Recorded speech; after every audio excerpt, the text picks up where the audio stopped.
It's me again, Zara Berserk. Oh, I'm going to talk about what happened to me yesterday, negative thoughts, and hope that. I've kept the comment section open. Yes, I'm kind of not very like alert. Have been like this, not alert. So it's getting worse. Greetings. I now see myself live here. Uh, I'm going to talk about my health again. This is kind of self-help, and for the record, I've been panic struck, and I don't know what this is. I'm confused. So I thought if anyone out there can help, I don't know, who can, let's see, if the authorities or concerned NGOs or spiritual masters. So I tried Hindus and it's not working.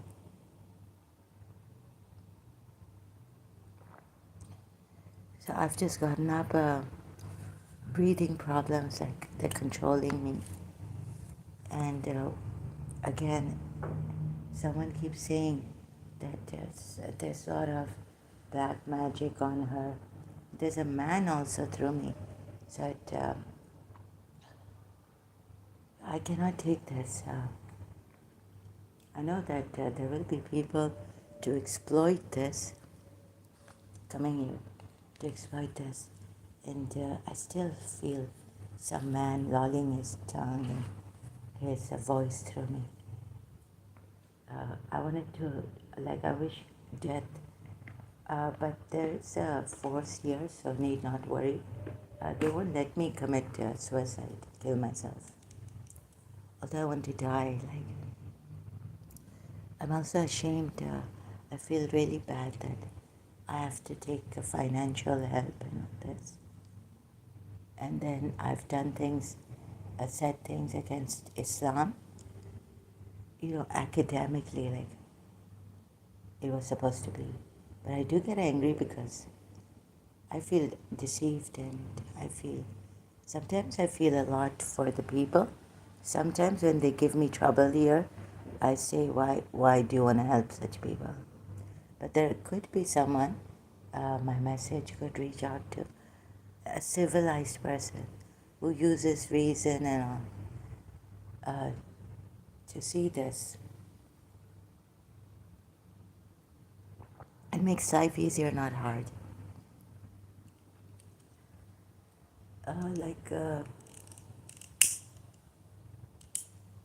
Salahuddin, Muslim, like a Salahuddin. So I asked him that please send your reasonable. If you are from Saudi Arabia, I appeal to the Arabs. I'm not your enemy. I'm doing this I'm trying academic way, although being a Shia before, it hurt me. It still hurts me to, when I go through my live streams. And sometimes I have to really go against, I don't have much. I don't know how I do this. I don't have much energy inside of me. I've had chronic fatigue since the age of, I think, 19 or something like this, 20.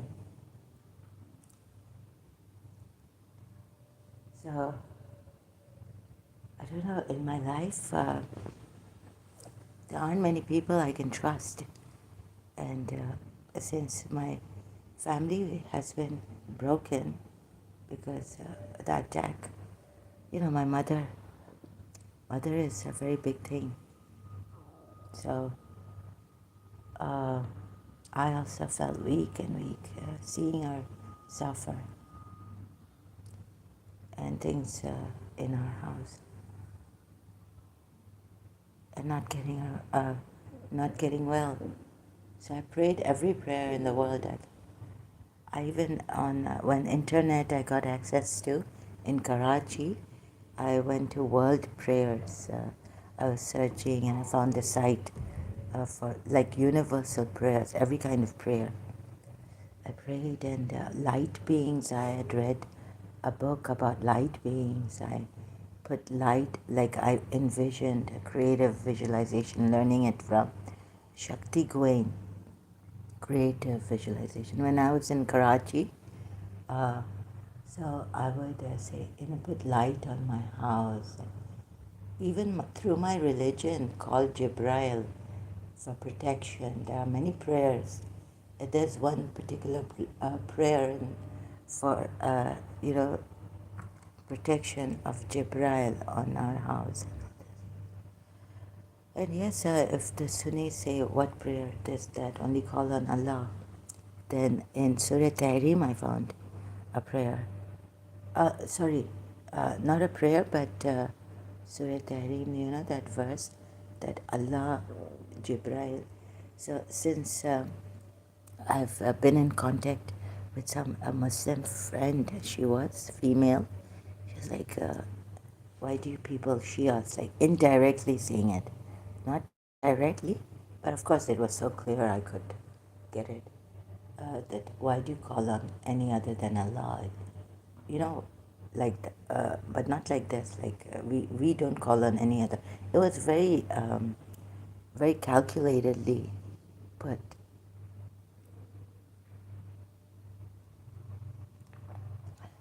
And I have this negativity, like anything. I can't control this negativity and I've been attacked more yesterday.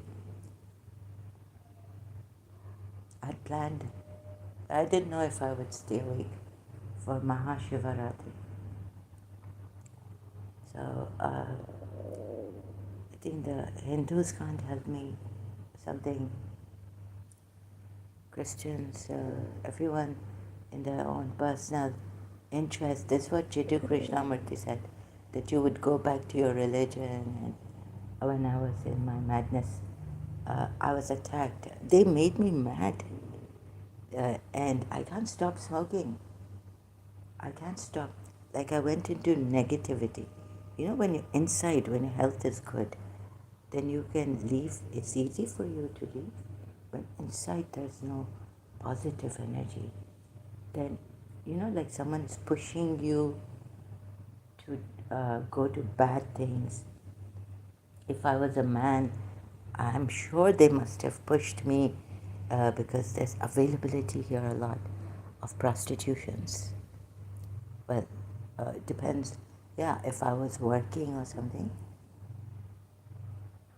I would have been definitely pushed to become a prostitute. Sorry. Or go to, sorry, if I was a man, I would have been pushed to go to prostitutes and all this, like Devdas movie. One of my mothers, when they separated me from Mr. My uncle did tell me, goodness, what's happening to my English?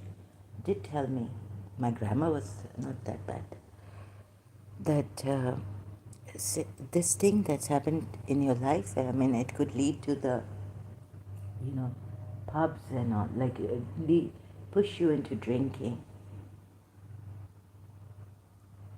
Oh, and I did have a friend who was drinking, so I used to tell him to, go to college and stop drinking and all this. So, yeah.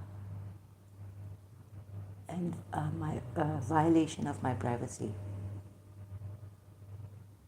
So, I came to my father's country. I thought that my father said when I was in Karachi to join his his country's leader on Facebook. Yet this thing didn't stop.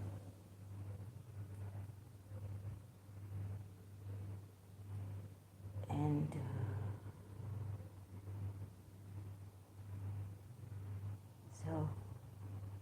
this panic struck. What else is there? Okay, I might go on this. So this crisis in my life, in fact crises in my life, many religious crises, health crisis, mental health, black magic. There was also in Karachi. I wouldn't believe in them. I would say, it's like Caesar. Caesar is not there, but the spirit is there. So stop talking about your nicely. I would say at this time I can't find the nice words, proper words to say it. That don't talk about your enemies. Believe in Allah, God, and God is enough. Someone said that us bechari pe on this poor person.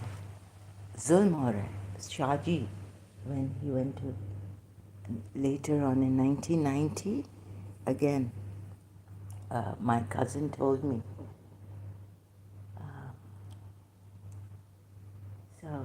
He was a clairvoyant. My cousin came to my place and said he was very concerned about me. But then my aunt had said the same thing, that they don't want you to get married. So, dushman ne kiya hai. So I was like, no, Allah bara hai. You see, God is big. And so when my turn will come, I was only like 20, 21 years old at that time, 22. I said, no, I'm young, and it may be that, dushman, my enemies may think that they are doing black magic on me, that I should not get married. But I don't believe in black magic, although God may have given them that thing that, yes, we did black magic, even if it is true, that we're doing black magic on her, and so that's why she's not getting married. I was like, no, have faith in God. Allah ki, like, maslahat. In this, I was saying it is God's maslahat. In other things, I was like, no. Why did God separate me from His disciple? So only in this I was saying, Allah ki maslahat hoti hai, aur acha hoga. Then it got worse and worse. So I couldn't stay up for Mahashivaratri because I had this thing against, like, what is this? I go to the Vishwa nights. There's a different story. I go to the Shivites, and there's a different story. And since my health was already bad, I was panic struck. Getting up yesterday, that even I was getting this really terrible feeling from the principal side. Like, do you realize that my intentions were good, but it seemed as though the principal became very negative on me, turned negative after graduation, third year or something. In third year. And there was also on the Bosnian food fair of college, St. Joseph's College, Karachi, money was stolen. So I did this weird thing. I was passing by and I didn't go to help the principal. Like, what's going on? I was so disgusted. And thank God there were students around her, the main office, just outside. She was standing there now. And as I was passing by, I was feeling so sick, disgusted, that I'm sorry I couldn't help the principal on that. I just passed by. The money was stolen, and there were, word was around, and there were some students with the principal outside her office now. As I was passing by her office, and I was in the hallway. I mean, they might have thought it's me. But at that time, that thought never occurred to me in college.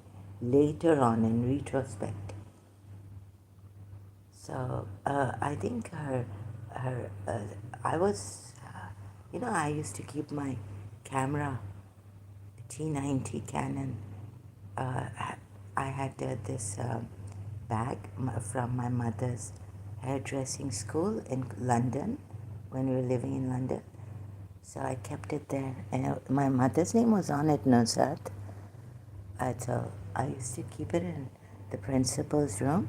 And I also knew where the bulletin board, I would lock it when I would put my pictures on the bulletin board.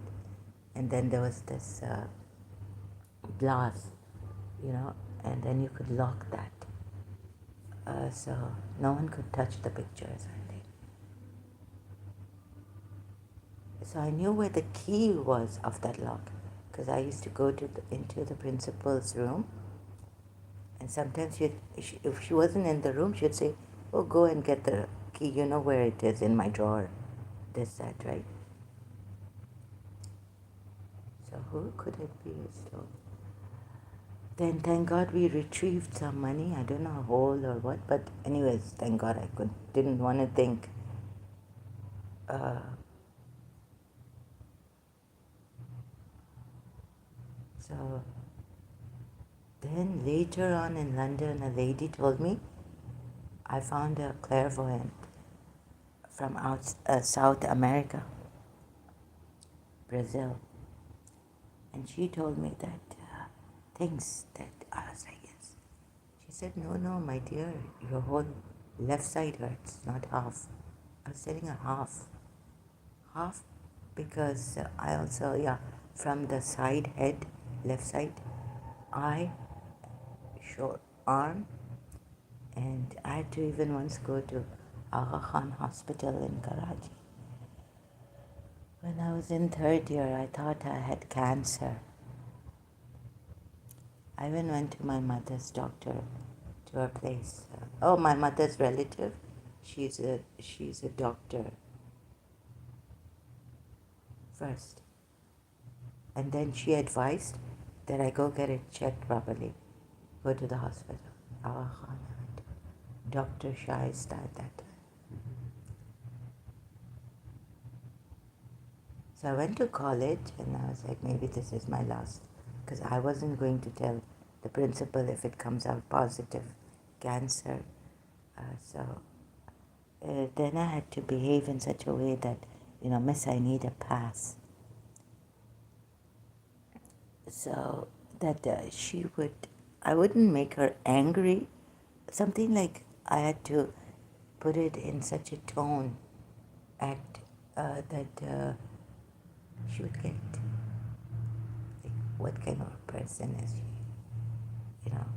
But she's taken advantage of my leniency here.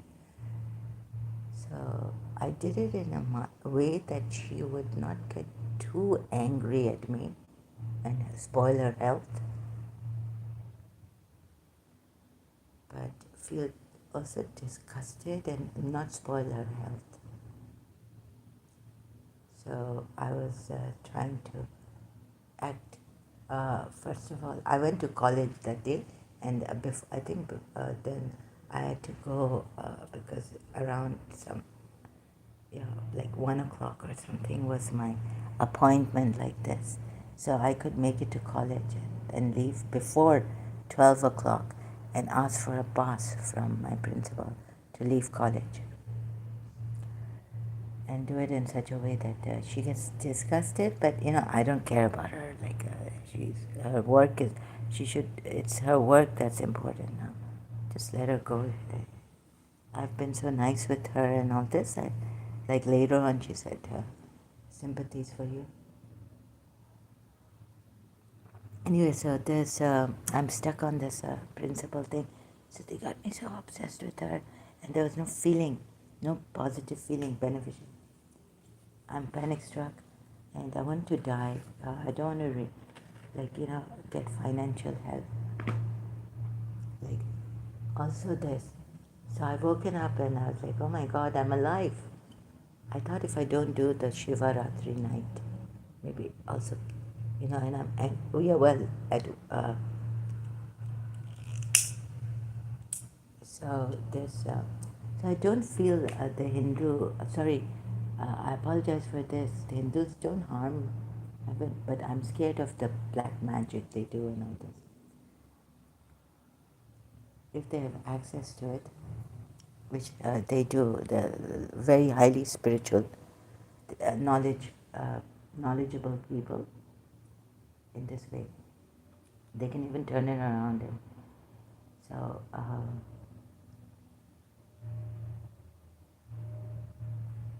so I'm not into. I want to leave Hinduism. Like I don't want to do more research and waste my time on this, because if this person who says he's this and that, and he even said I'm ungrounded, that he sent a message. So you see, I don't know who he's talking about, but I would take it on myself that I felt connected with this person, or maybe he was talking about someone else. So I checked his Facebook, and there were his devotees and all. So, oh my God, my heart just fell. I was one of the devotee stories is that, I was like, God, please make it easy for us. Is that for 24, 26 years he's been with him, and this guru master told him that you are a hopeless case.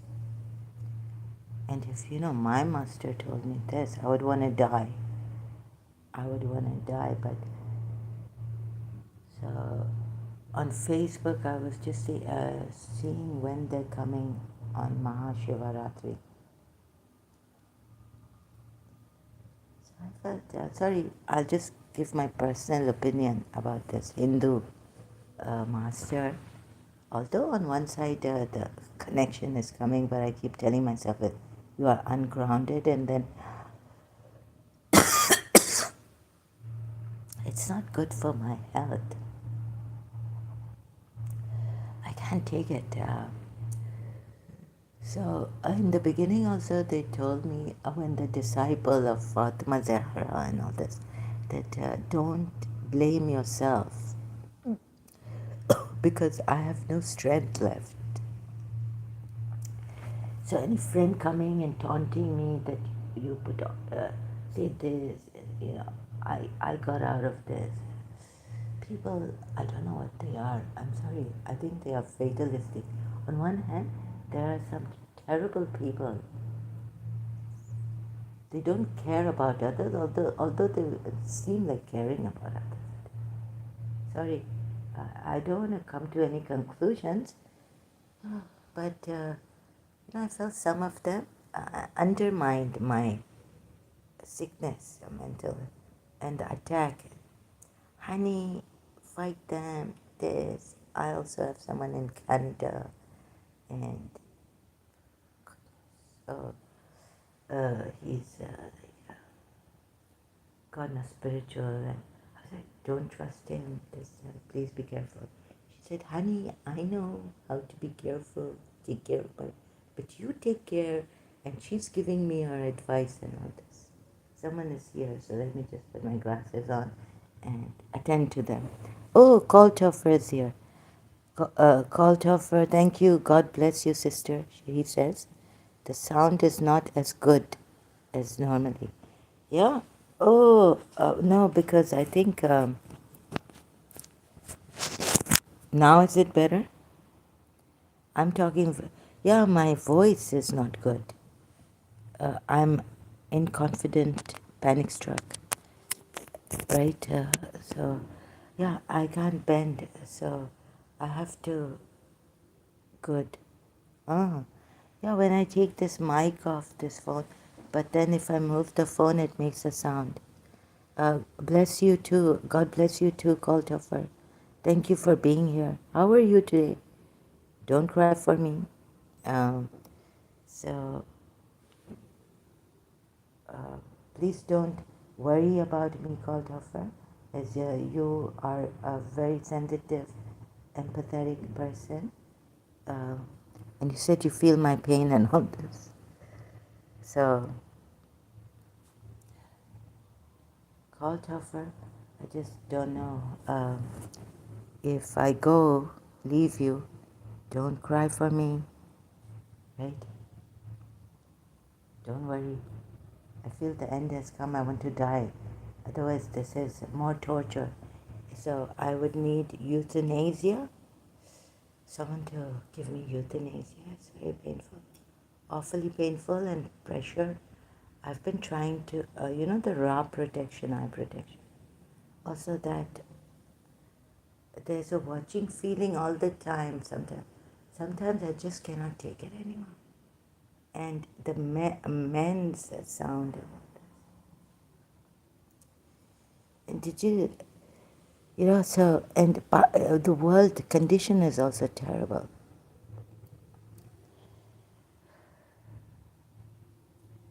So, the earthquakes and all. And there's one now recently, Taliban has attacked TTP, has attacked a police station and wounded people, killed policemen in Karachi. Can you hear me?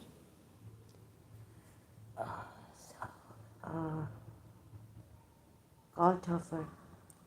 Thank you for being here. I feel this is like distance mind control on me. No matter what I do, my teeth are gone. Okay, great. Yeah. So I was talking really softly. Otherwise, it feels like I'm fighting if I raise my voice. For the Islamic thing, I do that. So bear with me. I can't breathe properly. I'm panic struck. I'm having breathing problems also. So if I die here.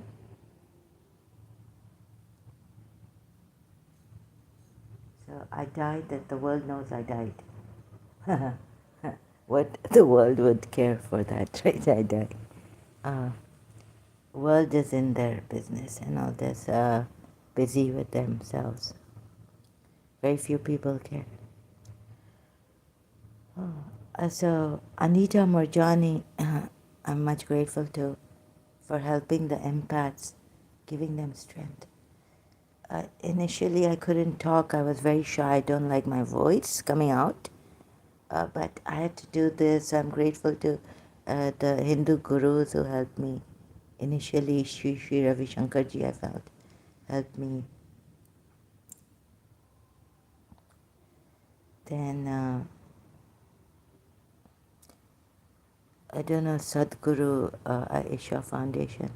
I don't know if because I was trying to contribute a little bit, but I think they blocked me or something. So my mood went off more yesterday and I couldn't contribute. I was like, am I blocked here?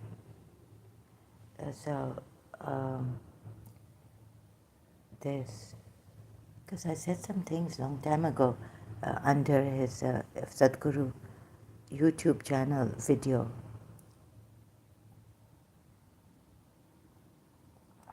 Then, I don't know.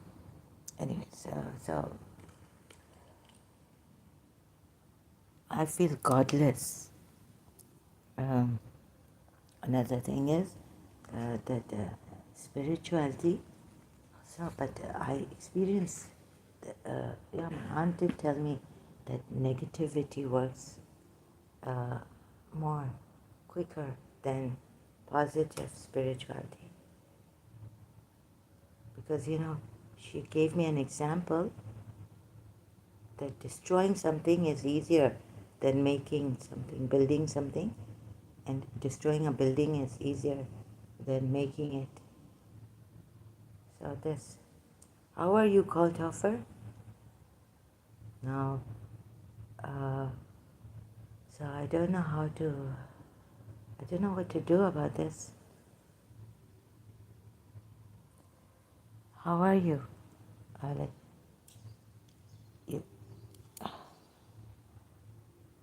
called offer says, that's okay, sister. Are you on medication? No. I don't even go to any psychiatrist anymore. I've been to a psychiatrist and I told them that without medication I'll manage this. Panic attacks. I took some 18 years ago and they really helped me. Uh, I'm almost perfect. Yes, it helps some people. You're lucky. But they told me in Karachi, if it's black magic, that's why it's not helping you. And it has it has a double adverse effect on me. So maybe your thing is not black magic or someone wanting ill for you. Maybe it was some condition in your life where you, because of that, you had to take panic, medication for panic attacks. But I've also, against my will, I've tried medications, but they really make me feel terrible. My aunt's daughter had an accident, and I was in Karachi taking the medications that the doctor had given me, psychiatrist, and I just slept and slept and slept every day. I was very lethargic, all that. I, it was sick. I was feeling even worse than before. Right? I can't explain.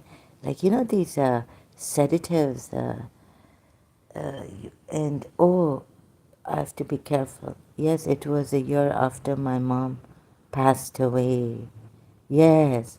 So your thing is normal, and these, right? So I guessed it right? Yeah. Because a spiritual person in Karachi told me that I was telling him this, and he agreed that this will not help you, the medicine.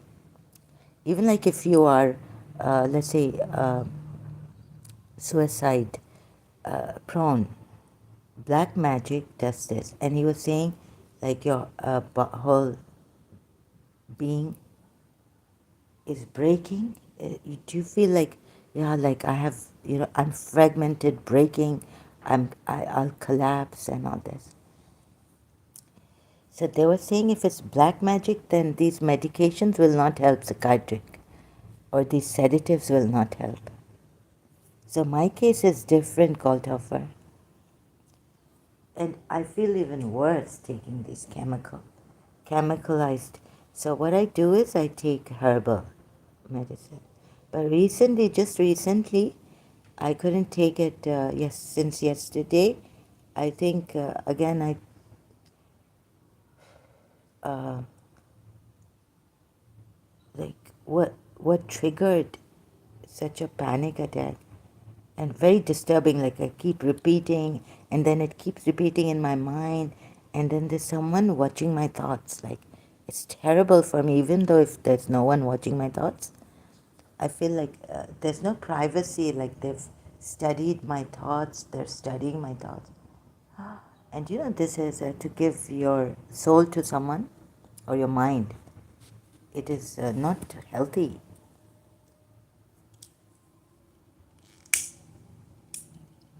And recently, like, my principal's voice came very low, and like someone's urinating through me, and they're bedridden. I was like, I'm gone. My principal was the one I was living for. Sorry, it just had to be that way. But then, I don't know what this is. This I don't agree to. And I think every human being should be given that protection from inside. You don't have to be a Hindu or from China to learn Qigong.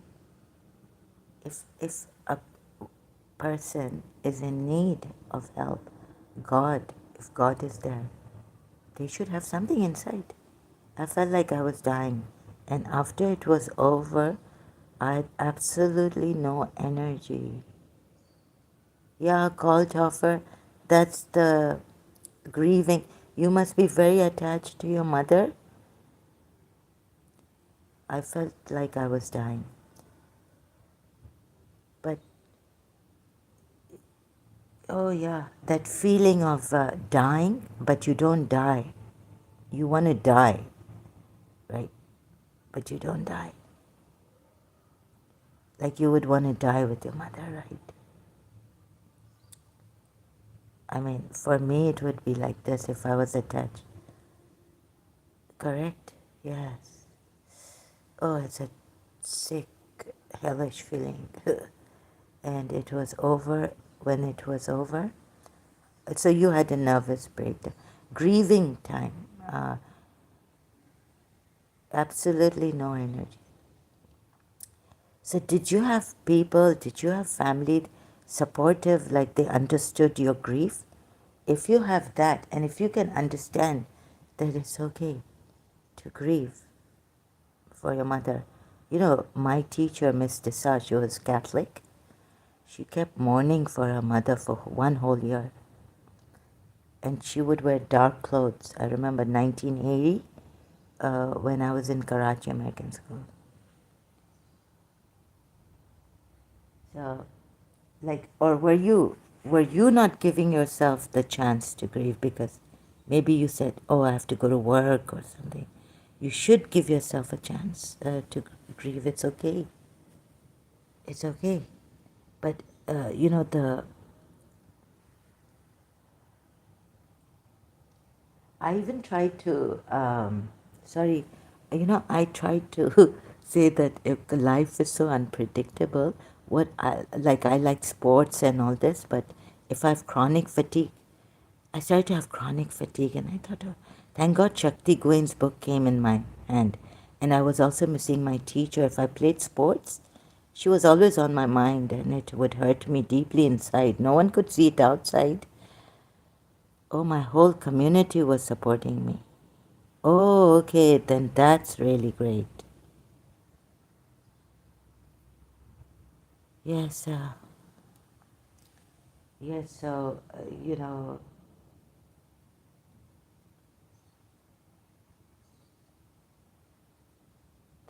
you're very, very lucky, and you have a great community to support you in that. Some of us have this problem that people can't understand what's happening to us, and they say that, you know, get over it. Now I had this attachment with Miss Desa, my teacher. They couldn't understand. And anyways, initially I never expected it from people to understand. Um, so, like, they didn't put the food on my table.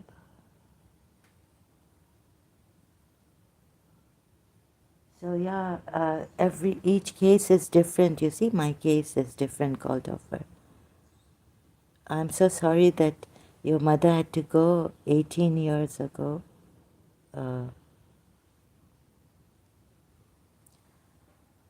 a mother, a good mother, is something to value really much. Ooh. So, uh, may God give you strength and patience.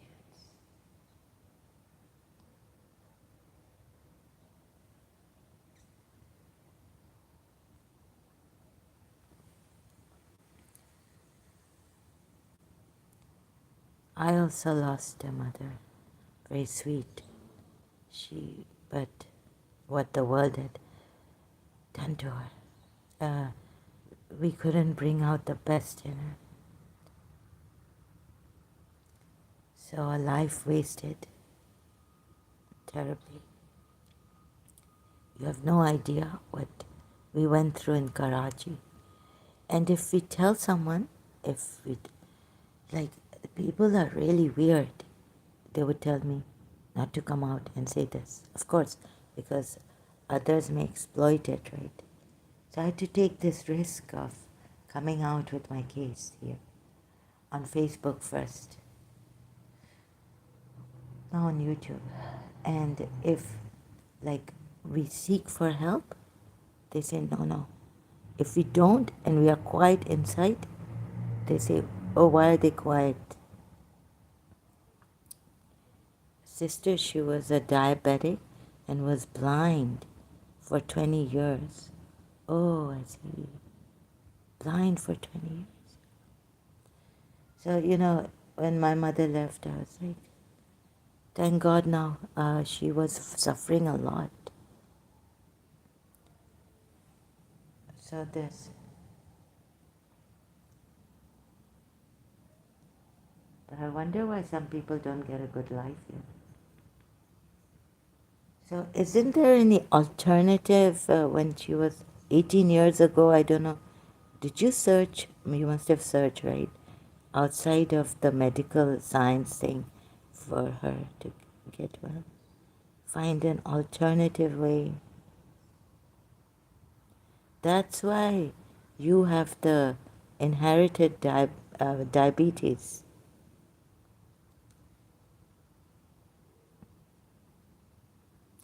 I don't know how you people go on. But God must have given you strength, patience, motivation. I have no strength here. I'm just weakened. Uh, I will collect myself. Thank you, Kaltoffer. Your presence here means a lot to me. But once this is over, I don't want you to worry about me because, worrying will not help me. It will make me even more guilty, feel sad that you are worrying about me. So please don't worry about it. And so I looked for spiritual ways because we had a problem, and I felt God would help us conquer evil, even on the spiritual level. But it got worse and worse, and I became insane. I started to hear voices, and it was out of my control. Yes, Kaltoffer says, yes, my grandma had diabetes too. Kaltoffer, why don't you say, would you, if you agree,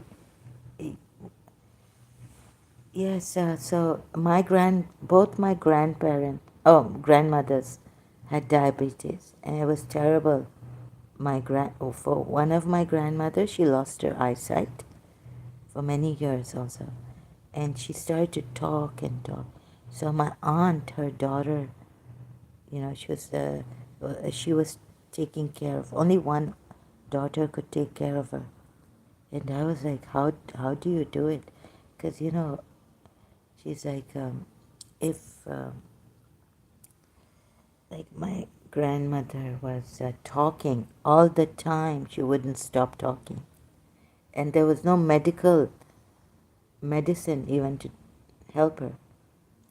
In the 1990s, she became blind, and then she started to talk until year 2000 somewhere she passed away. So it was terrible for one of my grandmother, right? So if you are willing, let's search. Could maybe these side herbal medicines. Have you ever tried them? You can go and talk to your physician about this. Herbal. There's also herbal tea for diabetes.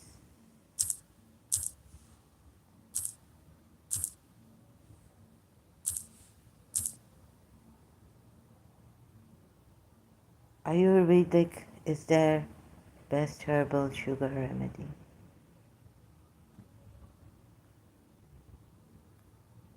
And there's a lot on, wait a minute, if you agree, then we can, oh God, home remedy or something. Do you have this medicine? Does it, don't know what would help you. In herbs, it's kind of different. Home remedy for diabetes. They say that methi is really good. Home remedy for diabetes to control. I wish they had found a cure for this. So on YouTube, there's a lot. One of the most effective drinks to control. So have these, can you have these herbal things and all? I buy things, I take some and then leave it. I get tired. But if you don't get tired, and if you're willing, then, excuse me, this is like you can try these things. Reversing diabetes. A cure is within reach. Samyukta Diaries. You can check out. Called offer. This. May no one suffer. May you get a cure. Natural way to lower blood pressure by this 1 cup. Helps lowering the hypertension. Oh God, please give me something to help Kalthofer and others here. All there was or is insulin. All there was is insulin, but they didn't know the effects of diabetes. But the insulin they have now designed to fight the effects. The cause, you mean? You mean to say they knew the effect, symptoms, but they didn't know the cause? If they know the cure, can one cure diabetes type 2 by Ayurveda? Dr. Meena. All there is insulin. Okay. So, medical is better, you're saying? All there is insulin. To control it. Is there a cure for diabetes? No, but if you have the strength, like some people, they found cures. So don't limit yourself. Go the distance. Cure for, don't give up. Right? That all there is the science. How they could finally be a cure for the rage to cure diabetes. Here, there's someone this morning, channel on YouTube. I cured my type 2 diabetes. So, call offer. Oh, try, go. Go the distance. Sorry, I'm telling you this, although I want to die right now. But you think I'm such a preacher or a martyr. I don't mind dying. I give up. But when I'm helping someone, somehow something comes up that don't give up. Treatment, management now. We want to cure, man temporarily cured, of type 1 diabetes. ABC News. I thought I had cancer a while ago. Here, I started to search. So I bought vitamin C because in Australia somewhere, they say that a man has cured his cancer through high doses. Like it depends on how high but not too high, so it doesn't hurt you, harm you. So I haven't tried vitamin C. Music therapy for diabetes. I'm like this, sorry, Kaltoffer. If there is a God, There has to be a cure for every ailment, or for every disease.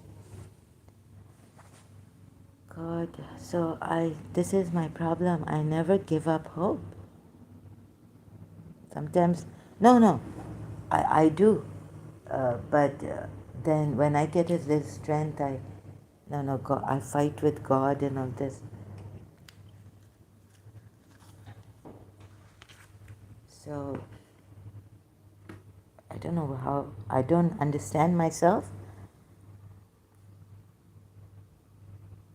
Like right now, uh, I'm concerned about you. Come on, please, give us a cure for diabetes. Like that, right?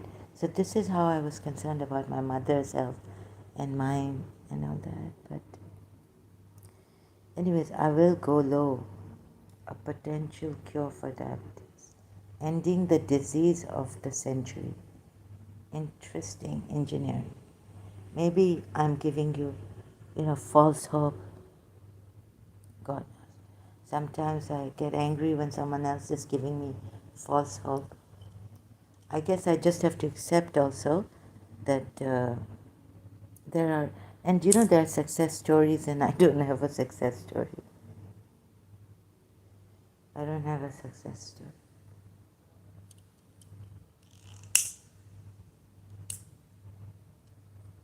If there was a God, sister, I have type 1 diabetes.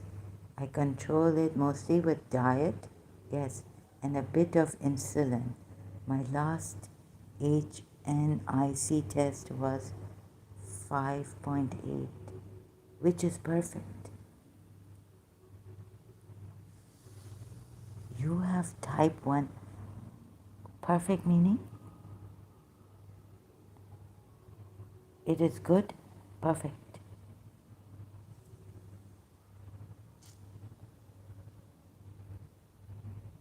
Perfect would mean that you've cured your diabetes.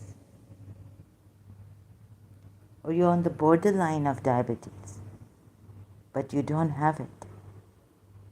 I have type 1. Oh, people suffer. It was terrible. One time I thought I had diabetes, and I looked at out. I was like, in this condition. No, I was born with it. Oh, okay, yes, you told me that. You were born with it. That's really sad. Okay, I feel this way. So, since childhood, cold offer, sorry. It's terrible. I'm sorry. Uh, so, how do you, but you were born with it and it's normal for you. It's terrible what people go through. I'm sorry, I can't control myself to say this. I hope I'm not making you feel terrible. Uh, oh. So all these years, spirituality also. I'm dying, but I don't die. The thing is that when death doesn't come. So, what else, Goldhofer? Uh,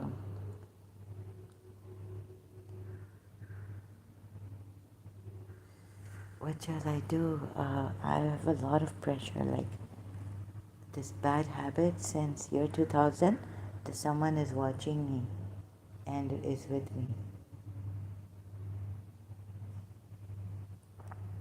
I want to shrug this off. I can't, sometimes I can't take it. So, anyways, before I die, I wanted to find, a cure for mental illness. We had a prayer. But this didn't help either.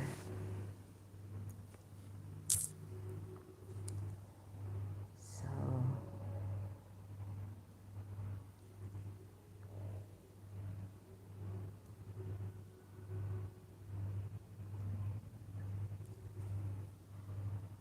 But you're married, you have a child, you have a beautiful son, 14 years old.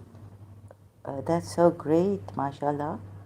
The God of idol, worshipping God. I still believe in some other God.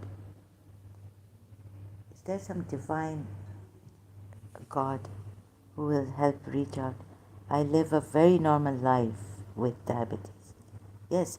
Oh, you know my principal, she had cholesterol on the borderline, she told me. She had, and she was like, when she was, I went to see her when she was 80 years old. 80. My goodness, I tell you, God knows where she came from. She told my aunt where I come from. Where do I come from? But, you know, yes, there are people who have. You must have had a strong mother. Um, so, I think, did you have a strong mother? Very, like, motivated and all this. If you have a strong mother, mother makes all the difference. If you know you want to hurt a family, God forbid, if someone wants to hurt a family, I also have a 4-year-old little girl. Oh, mashallah. Girls, God of idols. Mashallah. She is my angel. Oh, mashallah, 4-year-old as well. Okay. That's great, yeah. Mashallah. Angel. So have you named her also Angel? Farishta, Angel. Um, so then, I hope you don't worry about me and you take care. You like, you know. Oh my God. So being so empathetic and crying for me and my brother, you said you feel my pain. Um, how do you do? How do you manage all that? Catalan, I see. Wow. Uh, nice name, Catalan. It's different. Yeah, it's so that's great. So you have a beautiful daughter, angelic, angel. You've given her the name Catalan. You are so blessed. So, like Oprah Winfrey's show, says. Oprah Winfrey says, "Count your blessings." Right. So you're so blessed to have an angel, and you're beside the. May God give her a long, perfect life, safe.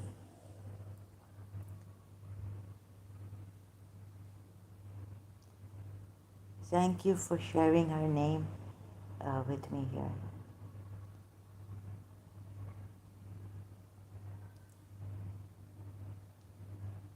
So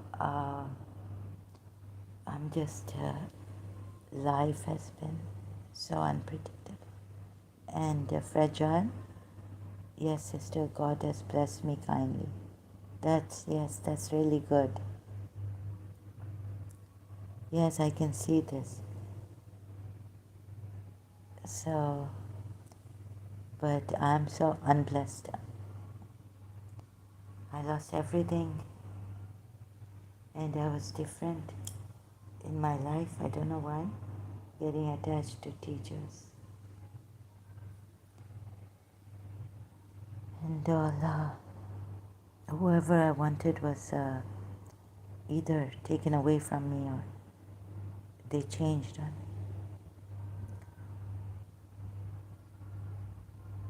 So, you are very, very blessed.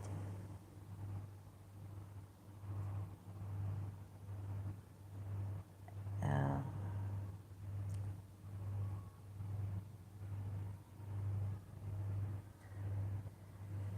and Yet how do you manage to help others?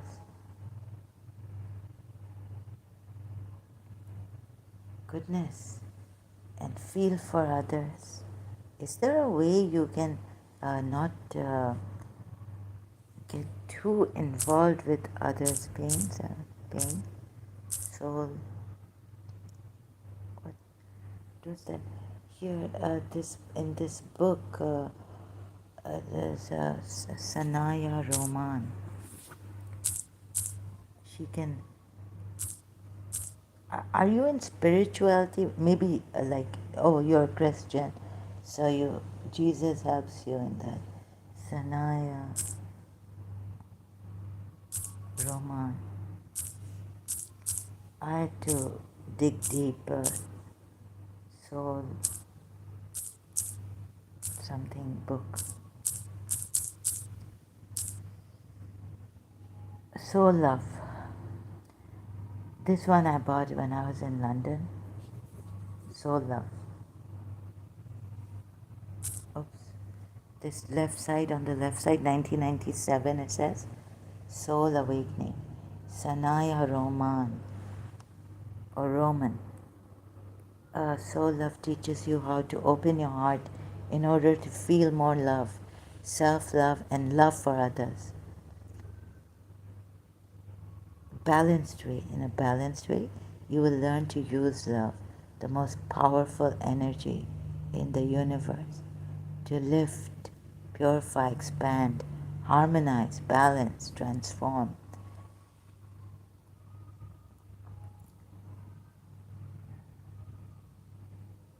your relationships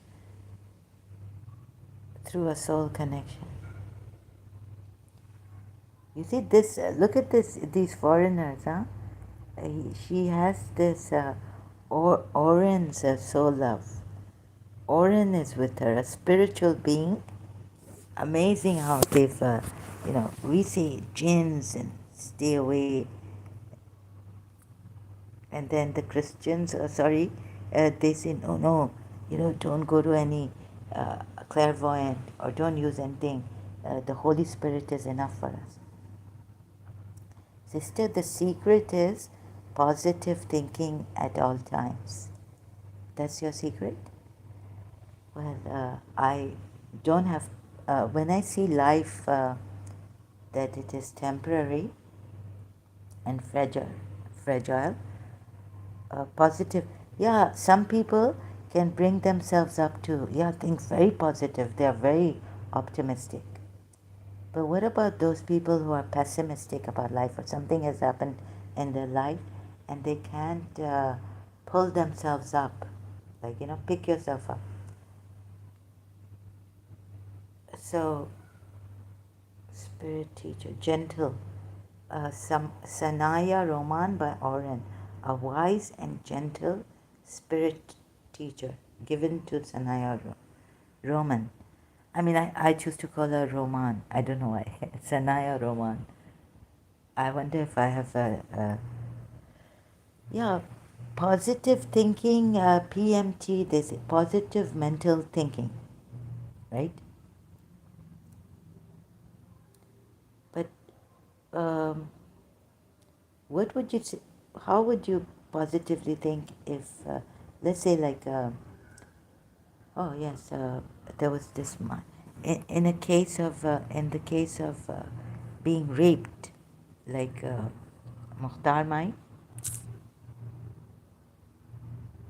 Oh God, I don't know if I could take rape in the physical realm. Spiritual, psychic realm, I'm taking it. They need to talk to me. I'll bring them up. I see. Called offer. Sometimes I know you're there, but no one can take the place of. Like, for example, I was telling my principal that if I lose my mother and I'm attached to her, no one can take her place. You see, the emptiness is there. But so, if she goes, if I lose her For example, I didn't tell her this. I didn't want to burden her. So you see, now friends are there, of course. You may come, we appreciate that, right? But don't expect, another human being, you won't be able to pick them up. It is good to know that someone is here in humanity as a friend, as a brother, to pick us up, help us. That's very good. But then I tend to be pulled down, again after this, like of course the missing of my missing Mrs. Munira Gulzar. No one can take that. Although I will not speak about it, uh, you know, out of politeness, like a friend is trying to pick me up. I'm sorry, I don't mean to put you down or anything. You know what I mean? Uh, there's nothing.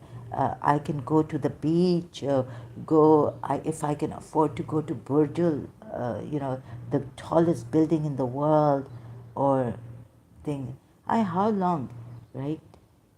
You see, when I lost Miss Disa, at that time my father did have enough money. He had a lot of money, but the Iraq-Iran war was kind of bringing him down to bankruptcy. Yet we had that money. My father, on his business trip, he took me and my brother. We went to Paris, and I was now separated from my teacher, Miss Asteria de Sa.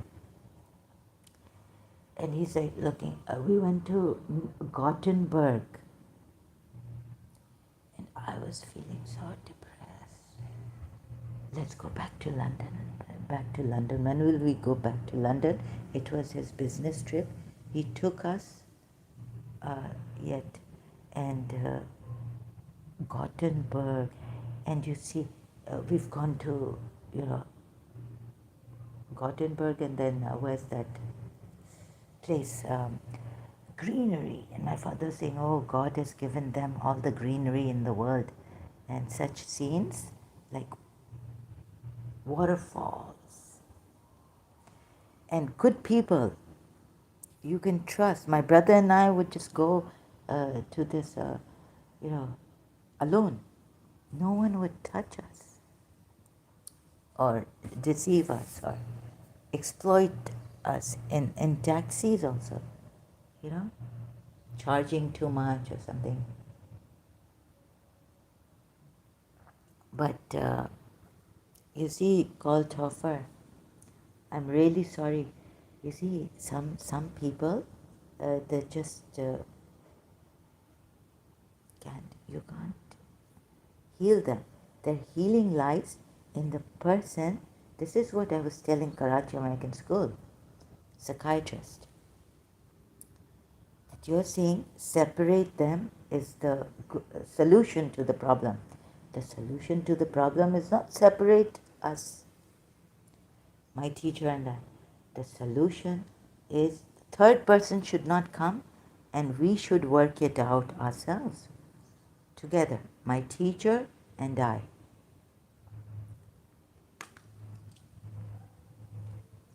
Because no one can take, even her, the father who came priest from America with counseling degree, with a counseling degree, he said, nothing will help you.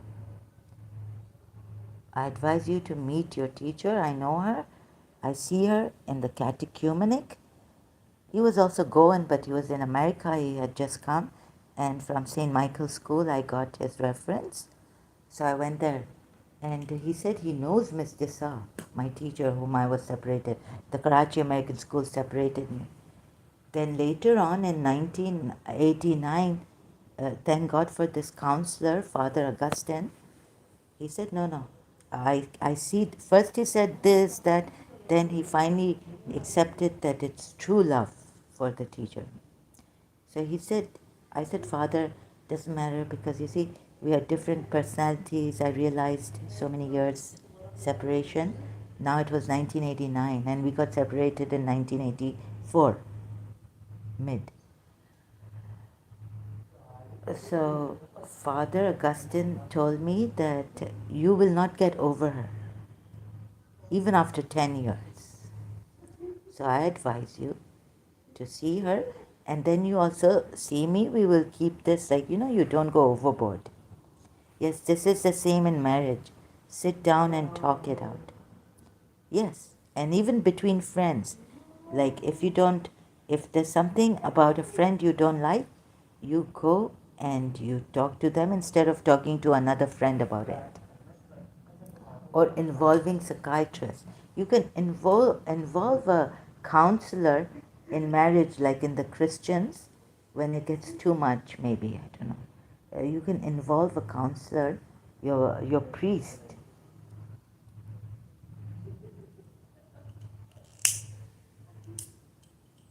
Because you see, in Catholics, divorce is not the solution, right?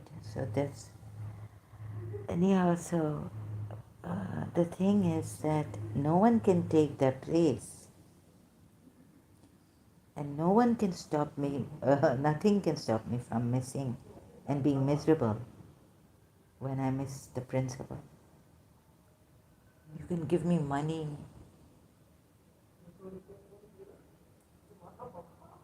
but it's not the same. You see, there's a saying I read in Dale Carnegie's book, How to Stop Worrying and Start Living. He gives a quote of someone: better is a dinner of herbs where love is than a stalled ox and hatred therewith. Yes, we talk about it with our priest if we need advice. Yes. Mutual agreement, yes. But in Karachi American School, they wouldn't listen to me. I was a teenager and, they messed up my case. And also, I would say that your problem is my problem. When at that time they would say your problem is your problem, my problem is my problem.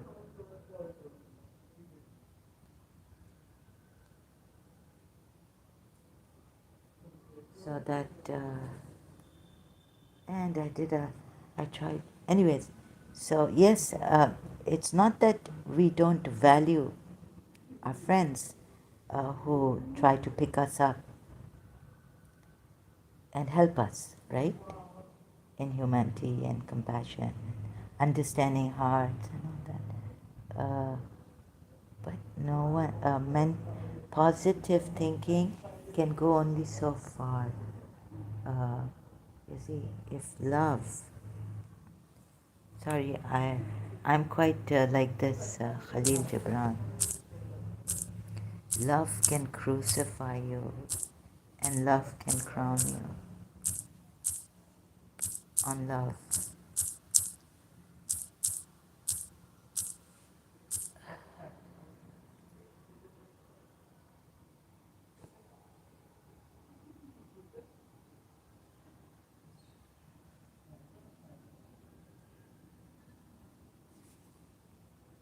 Right?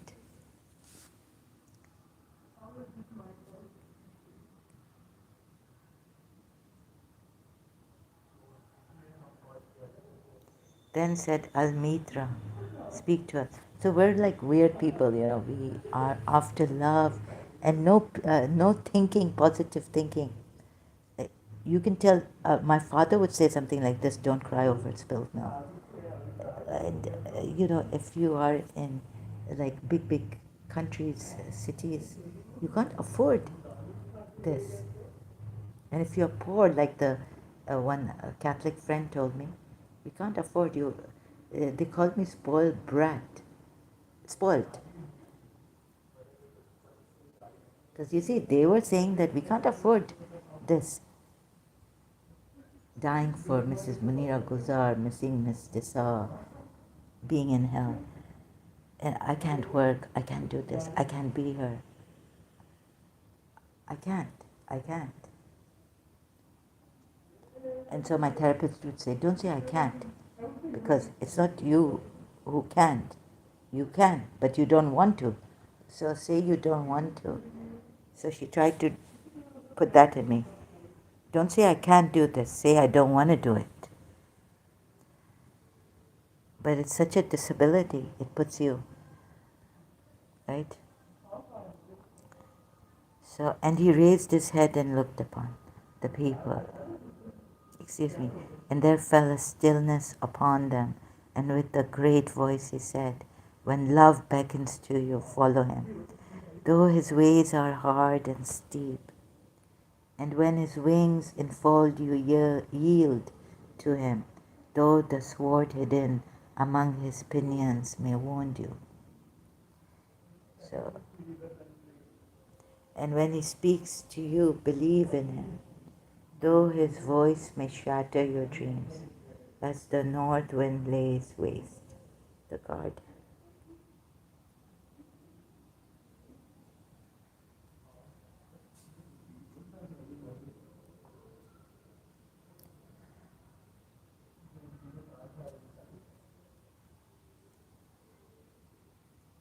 Sorry, excuse me. So for even as love.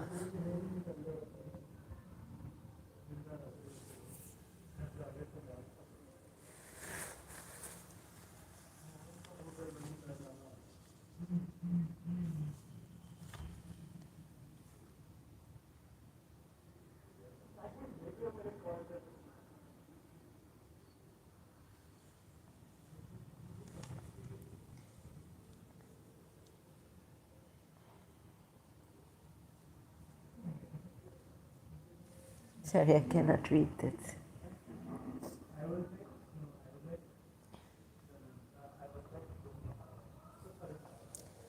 Our love is, you see, we should have made a global family. Sorry.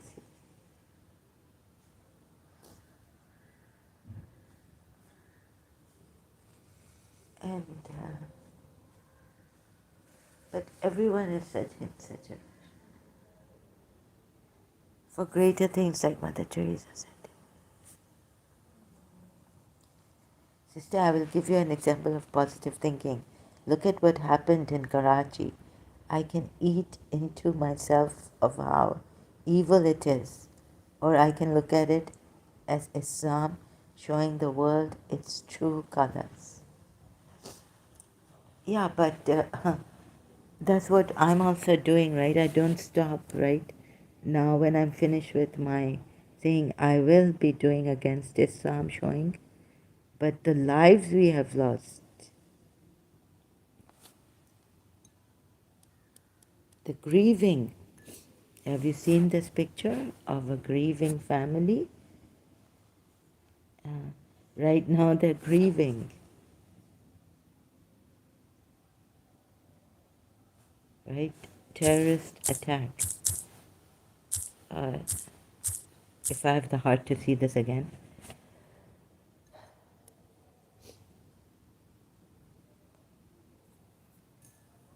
But call Toffer.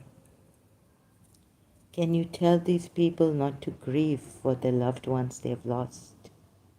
You're looking at it from an outsider, and they don't talk about it. So many Shias have been killed. They don't, their widows don't talk, come on internet talking about every day their grief for the husband, or this, or what's happening, how they've lost. They're very patient, persevering people.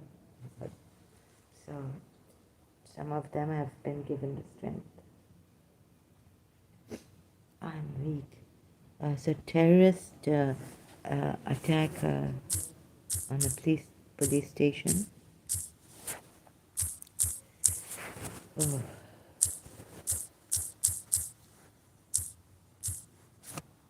You see, Goldhofer,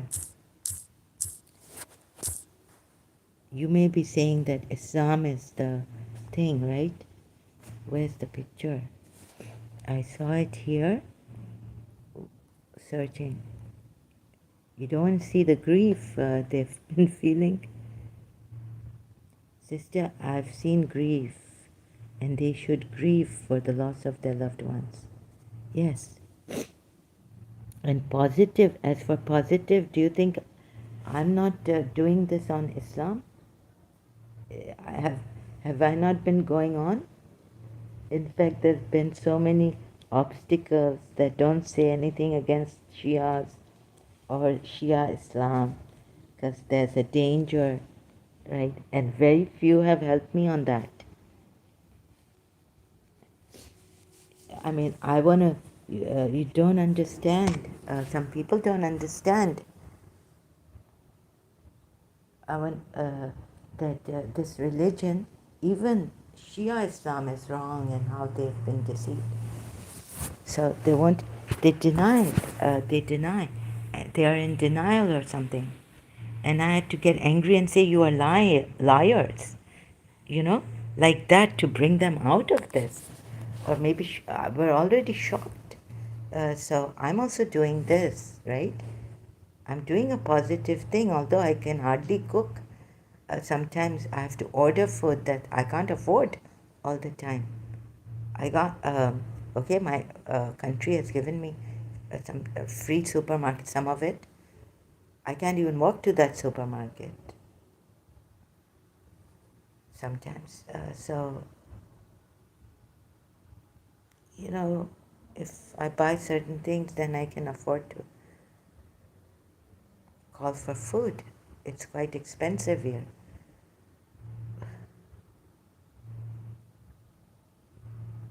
I can make my food, so I survive on like sandwiches. Good. And that's okay. Chips and all this. So I'm doing this, right? I can afford it here. They've given me. I still feel bad that I cannot do more than this and help my country also.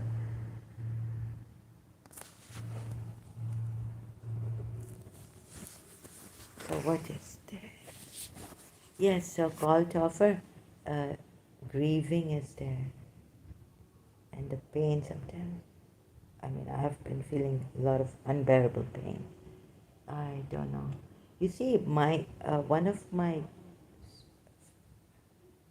um aunts was married, divorced. The man was not giving, her husband was not giving her the divorce. But you know, because she had a daughter, that was her motivation. So I told her, I said, oh, I thought about her, I didn't tell her, because she never pushed us to go on, go on. She would tell me about my mother, that you need to accept it, that she can't go on as a normal person, right? And all this. Some people can't go on. They end up in the mental asylum. Sister, the internet is bringing Islam down 25 years age. Incidents like Karachi would have gone unnoticed. Yes, that's a very good thing, yeah. Let's see if the people can now. We're trying up. They're trying their best. We are trying our best. Let's see. And thanks to the internet, yes. I always thank the internet for my case too.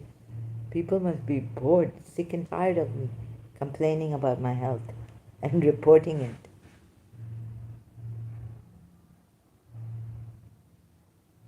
So I thank the internet, Facebook, social media, YouTube for this. Very, very helpful. I could not breathe. There were some people on the Facebook, Christians who were trying to help me. And I was saying, it's not going in. Well, okay, thank you very much, but it's not going in. Like a group I have joined. They were trying to help me, but I was like being pulled down. And I had to be, like, it may sound rude, but sorry, it's not helping me. You're very great people, your quotes and all. They were very great. When I was in Karachi, there were some Christians trying to help me on Facebook. So they couldn't. Let's see what the father. Father. I always call him father. Oh God, he's young. There's a master chula. This chune lin. You know this qigong. It helps. I think it's with a Y. No, chu. I always misspell his name. Sorry. You can call Toffer if you want to do some exercises and keep yourself fit. Sister, the intern. Yeah. Just down 25 years ago.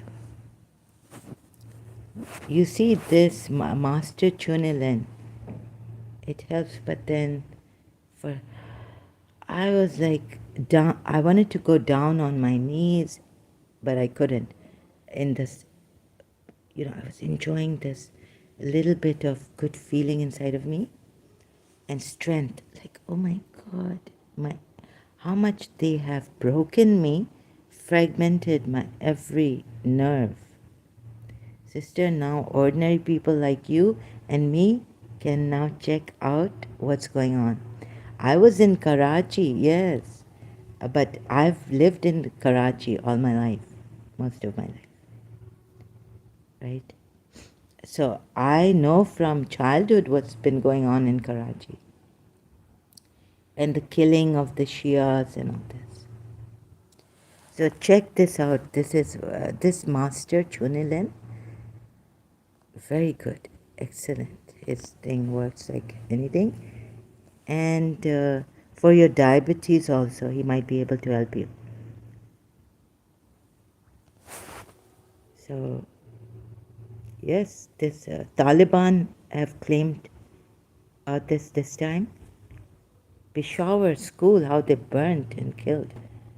So what is the solution for this? We can go on.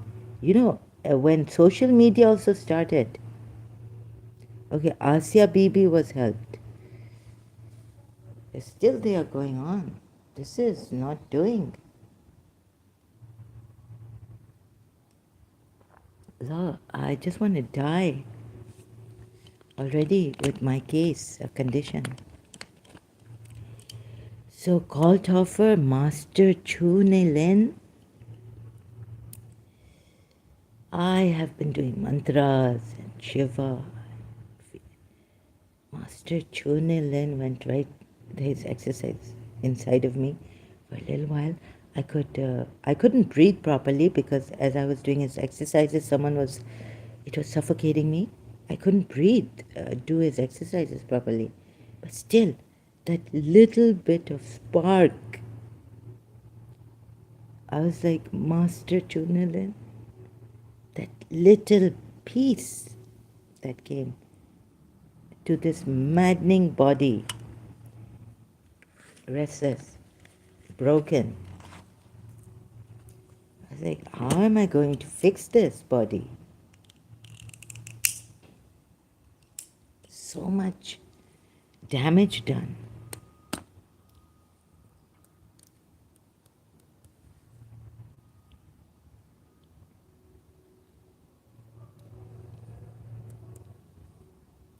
But I'm doing this when I can get up and do it, sit on a chair, or even lying down. But I see that there are some things watching me, some dark forces. And the I thing, do you know anything spiritually? Maybe you don't know. The solution is letting people know knowledge and information are the death of Islam. Yes, this is what they told me about my condition also. Very true. That you should come out and not suffer alone. Like use the internet when you're suffering. So every 24 hours, only when I'm sleeping, sometimes a good dream or no dream is better. So suffering, yeah, you should come out on the internet. And this is what I tell people, I've been telling them. on Facebook. Uh, you're not on Facebook. You know, when I started Facebook coming out, Voices Against Injustice. So all this, let me just show you. If you can, like, no, you won't be able to. It will be too much for you. But I have these groups on Facebook, uh, campaign against distance mind control. I started that when I was in Karachi, but then I couldn't, concentrate like some on the black magic. Join my, like this black magic thing. Someone told me join this. I was like, no, no, no, I can't join this. So I would go on my principal's page that I made for her. At first, I was like totally broken. At first, I couldn't even check if my principal was alive. I didn't have the nerves, didn't have the heart. So this internet, slowly, and Sri Ravi Shankarji, and seeing these Indian gurus talk, I also got the strength to get my voice out. Before I was just typing, and there were people in Karachi, like a friend was saying, is she gone crazy? And there were people saying, don't give your, like on my profile, writing stories and whatever about my condition. And in that condition, I wrote a whole story, script continue. And then Muharram came, and then some things about my Imam Hussein I would write and all this. So they would say, some people say, is she crazy or something? Then Facebook took out notes. Then group also was there. Why don't you write in your group? So we could make a secret group, because I was telling them when I was in Karachi that they're saying they will harm the people who help me. So be careful. Yeah, called over you too. Like I was saying, if, I wanted to say here, like in brackets, be careful, help me indirectly, but not directly. Because then my heart will sink about you. They threaten to harm those who help me even. My cousin who used to come, his son got cancer in Karachi.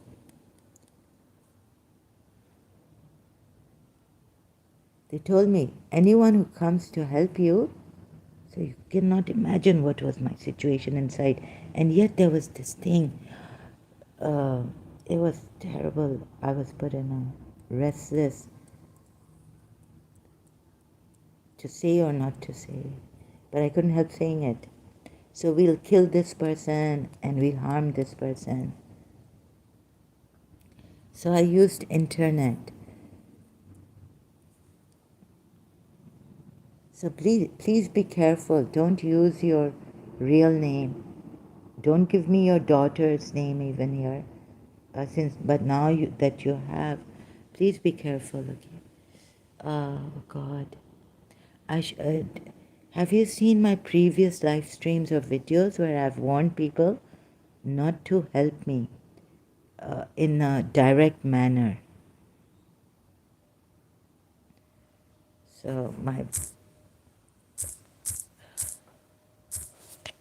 So that group of Facebook,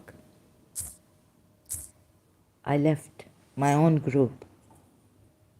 Getting those terrible bouts of madness. Things like that. I used to start something and then destroy it with my own hands.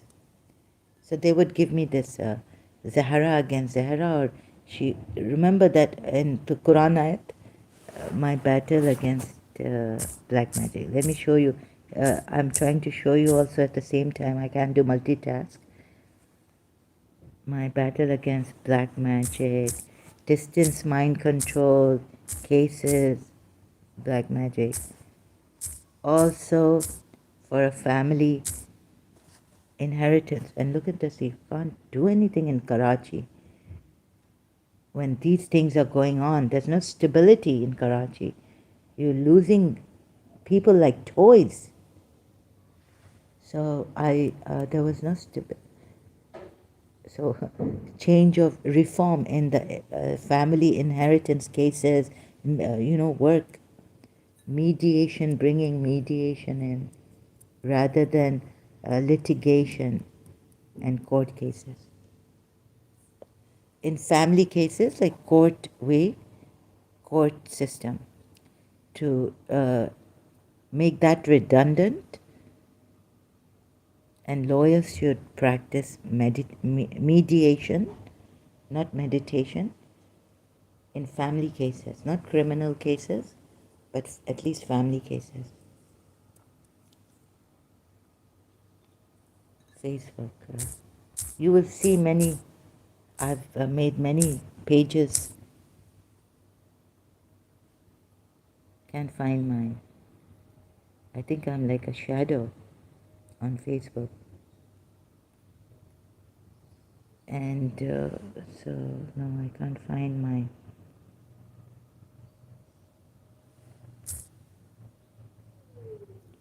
voices. So anyone, I was telling people in Karachi, even if you now is the time, if you fear, no, like fear, like Quran ayats.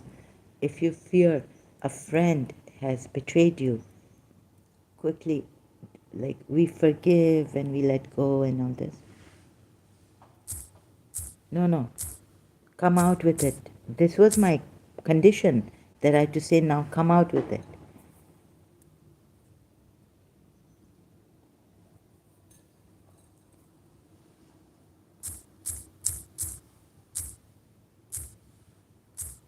Where's my Facebook group?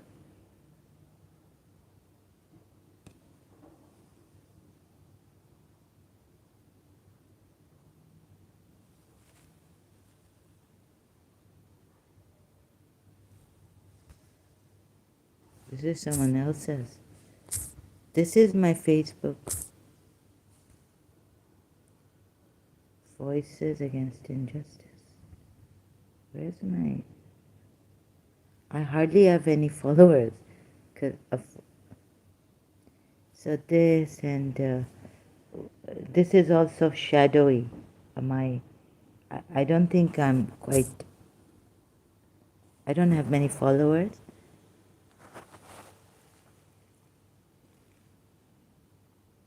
So all these global crime prevention.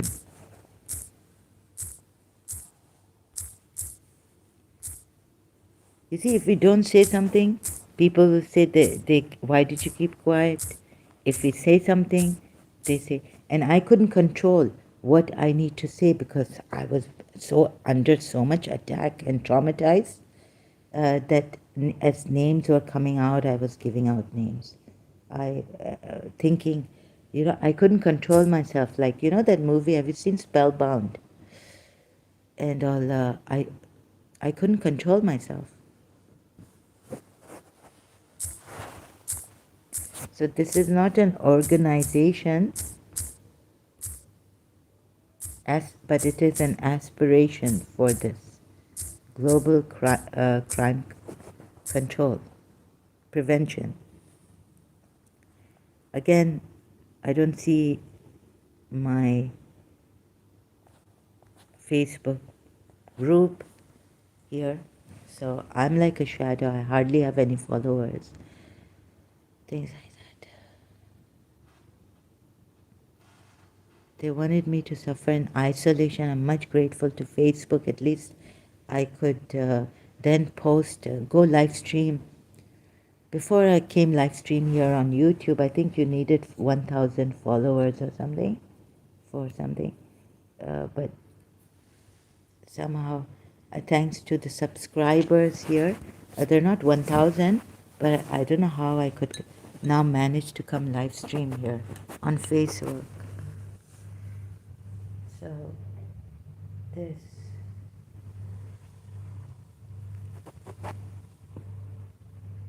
Anything else? Sorry, I don't mean to trouble anyone here or worry you. So she, after having, she broke her yarn that, I'm going into self-destruction. She broke her yarn. Oh my God, it's such a unbelievable negativity inside of me, plagued me, and has been. Broke her yarn. Qurana. These people are too smart for me. And be not like that woman who has broken her yarn into pieces after it has become strong. You make or you make an unreal excuse amongst yours. Let me see. So this is they use dua books. Be occupied in corporal things. Dua sabasa that Sayyid Yusuf Zaidi took, and he put some of the duas pages were upside down. My dua book, my mother's. He brought it. Sister, you need 1,000 to step up Patreon and get monetized by YouTube. Yeah, no, yes. Okay. So I took it, I misunderstood it, and I thought I couldn't use Livestream. YouTube. So I was using Livestream much before using YouTube Livestream, Facebook Livestream I was using. And do not be as she who breaks a yarn even after it is strongly spun into strands. By taking to yourselves your oaths fraudulently among yourselves, one nation being more numerous than another nation. Surely Allah only tries you thereby. I feel sick. So yeah, another thing is that these things, terrorist attacks happen, and now knowing how this person is, I felt it's not good for my mental health, but I have to come here. I feel sick reading this ayat. Ugh. I need to get away from the satanic verses, reciting these. I don't have the health, the strength.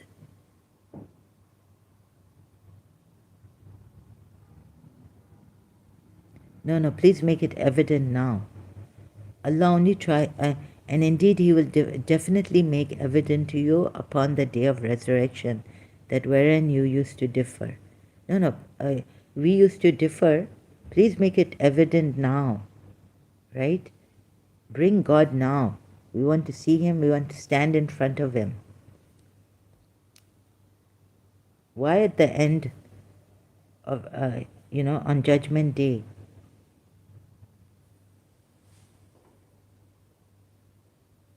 People suffering.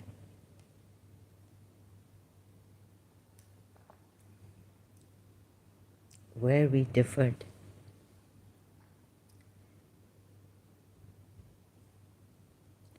You could use this. There's in Pakistan I heard that you can use ayats, these verses, to do black magic on someone. My aunt told me things like this. Some surah. Oh, use, I never. Surah Mulk to increase wealth and all this. Now I'm going to use the Quran to increase my wealth. So I wouldn't use the Quran for that. Or to divorce, to some Quran ayat, to separate. Because, my father had married someone, we found out. This was official now. I wouldn't use these Quran ayats for that. I was so scared to even put a mark with a pencil that my aunt was doing, like this Mubin, 7 Mubin, so she wants to put a mark. I was like, no, don't put a mark on the Quran, like near the, not on the ayat, but next to the ayat. I was No, how can you do this? No pencil, nothing like on your passport. You can't put pencil marks, right? So this is like, I felt this was so sacred that we couldn't put anything. We couldn't put any like lines or anything.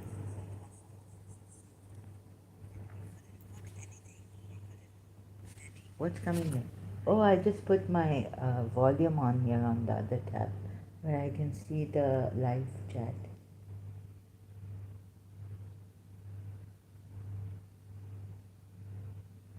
Okay, call to offer. I'm very grateful to you for being here. How long has it been now? Next time I'm going to come with the passion. Allah only tries you thereby.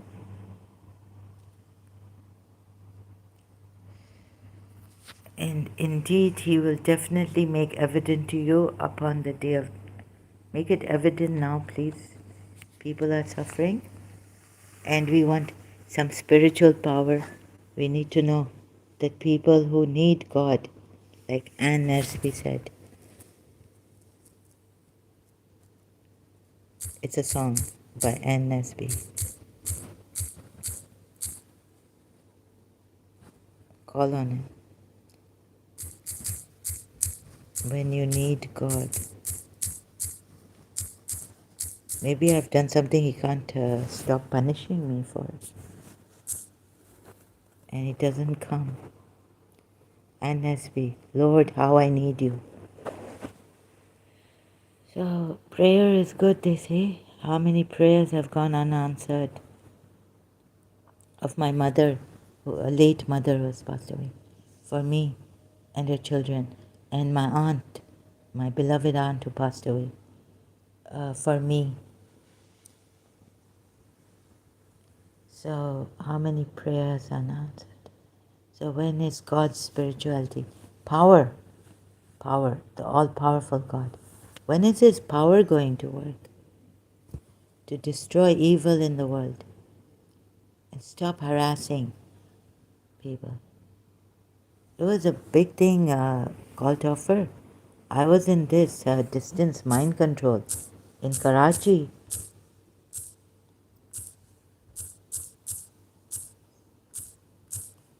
Misunderstood. Even my principal, like not to trouble people. Are you safe, called to offer? Sister, Allah doesn't exist, nor can He answer prayers. Called to offer, I thought you were a Christian. Are you an atheist? Yeah, maybe now on the atheist side. Sorry, call to offer, I thought you were a Christian. This sounds like you are a atheist. Sister, Allah doesn't exist, nor can He answer prayers.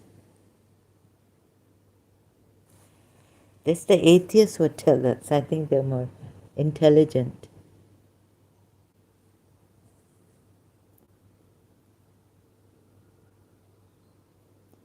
Control brain from a distance using infrared light. God exists, but not Allah. No. This Allah. So even Satan exists, right?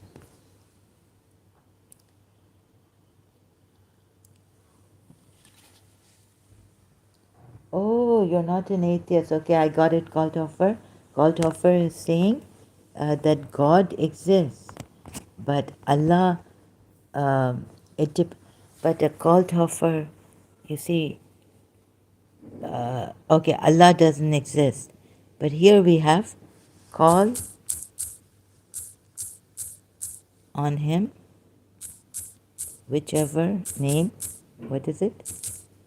Whichever name, Rahim, Rahman, what is it? Rahman or no, the Muslims will give you this ayat. Quran tells us, say, call upon Allah or call upon Ar-Rahman, the most merciful. Whichever name you call, to Him belong the best names. And they have 99 names. Yes, Satan exists. Okay. Now, they'll, Christians of the Islamic time, no, in the beginning of Islam, they used to have these names, Abdullah and all, right? So,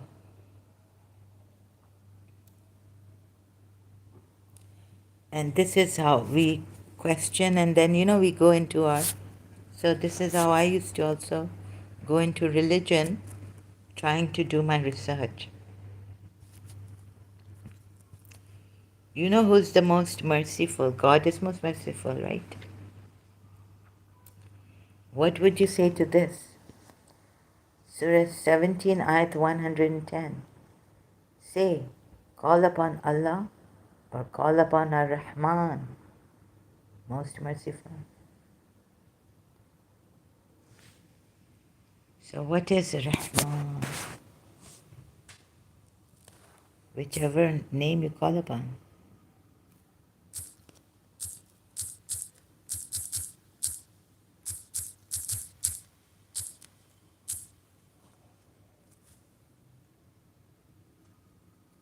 Gracious.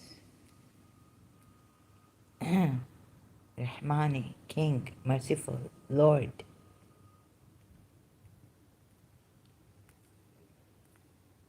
What's this? Arabic. Gracious, King, merciful. No, call Toffer. Call Toffer? Oh, the last time. Sorry, call Toffer. I didn't explain to you. I said yes. Shall we go to Zainab bin Josh's thing? Or have you had enough? It doesn't matter how many names Allah has. For me, He doesn't exist. Acha, for this Allah, like this Muslim. No, for you He doesn't exist, but for the Muslims they'll say He exists. So you cannot put forth that argument against the Muslims. Call Toffer, if I'm not troubling you, can we go back to that? You said last time, oh, you weren't there when I did this live stream about Zainab and Josh and Zaid, their marriage and all. Right? You helped me, and then remember the sound and all. I came live stream, but then you weren't there. You helped me until the end. I had to go. You see this. You said that you see maybe the Shias. Let me just. I hope I can say this properly. The Shias did not blame Zainab bin Josh. On one hand, they're saying she's a good Muslim, but somehow it happened that since she was highborn conditioned, she could not reconcile with Zaid in a marriage. Yes, I was here on one stream. Yes, and then I continued the same day, yesterday. When the sound, the sounds behind, they stopped the work. You told me, you gave me a very good, at least the fully committed. So, okay, I told you, yes, why blame Zainab? But maybe the Shias are saying that no one is blaming Zainab. It's just her disposition. She was highborn. And Prophet Muhammad wanted her to marry Zaid also, so that God's wisdom somehow and was in this. Yes, sorry, I thought you have given me another comment here. So, the thing is that, you see, fully committed, let me just correct myself on this Ayat Surah Azab 36 and the Shia commentary. Against her will, she accepted the offer because it says here, and this ayat came down saying that you have to accept it, the decision of Allah and His Messenger about your life. you have to accept it, whether you like it or not. It is not fitting for a believer, man or woman, when a matter has been decided by Allah and His Messenger, to have any option about their decision. If anyone disobeys Allah and His Messenger, he is indeed on a clearly wrong path. Now, here we're told in the Shia commentary that Zainab proposal, even though she didn't like it, but because this ayat came, must not, uh, question the wisdom of Allah and all this. Sister, the deal is Allah promised a blessing and didn't deliver. Yes, but you see, here they don't see. No, wait a minute. Let's go slowly. Let me show you through the Quran ayats that Allah also promises love between the couples, the married, new couples. Or any, like if you, no, wait a minute. Not the Quran ayat directly. Hello, Sozo, Sister, Jesus our Lord and Savior loves you immeasurably. Thank you very much, Sozo. But I'm sorry, I don't believe in Jesus. But thank you for your generosity. Now, call to offer. Let's go step by step, please. The Shia's commentary saying that she accepted the offer because a decision about her case was decided by Allah. I fully agree with call to offer about the non-existence of Allah, Sozo says. Sozo, like that, okay. But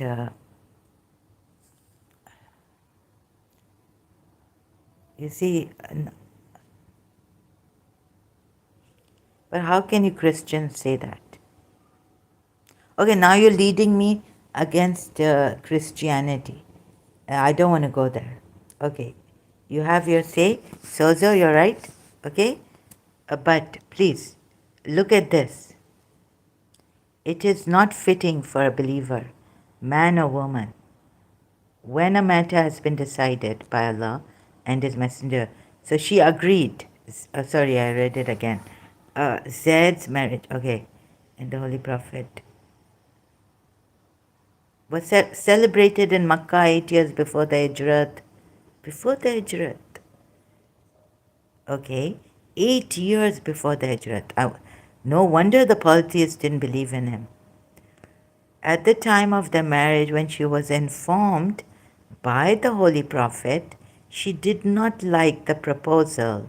So her brother Abdullah bin Josh and both of them, according to Imam Muhammad bin Ali al-Bakr, wanted to exercise their freedom of choice in this matter. Then this verse was revealed. We must not put our own wisdom in competition with Allah's wisdom. Okay, again, my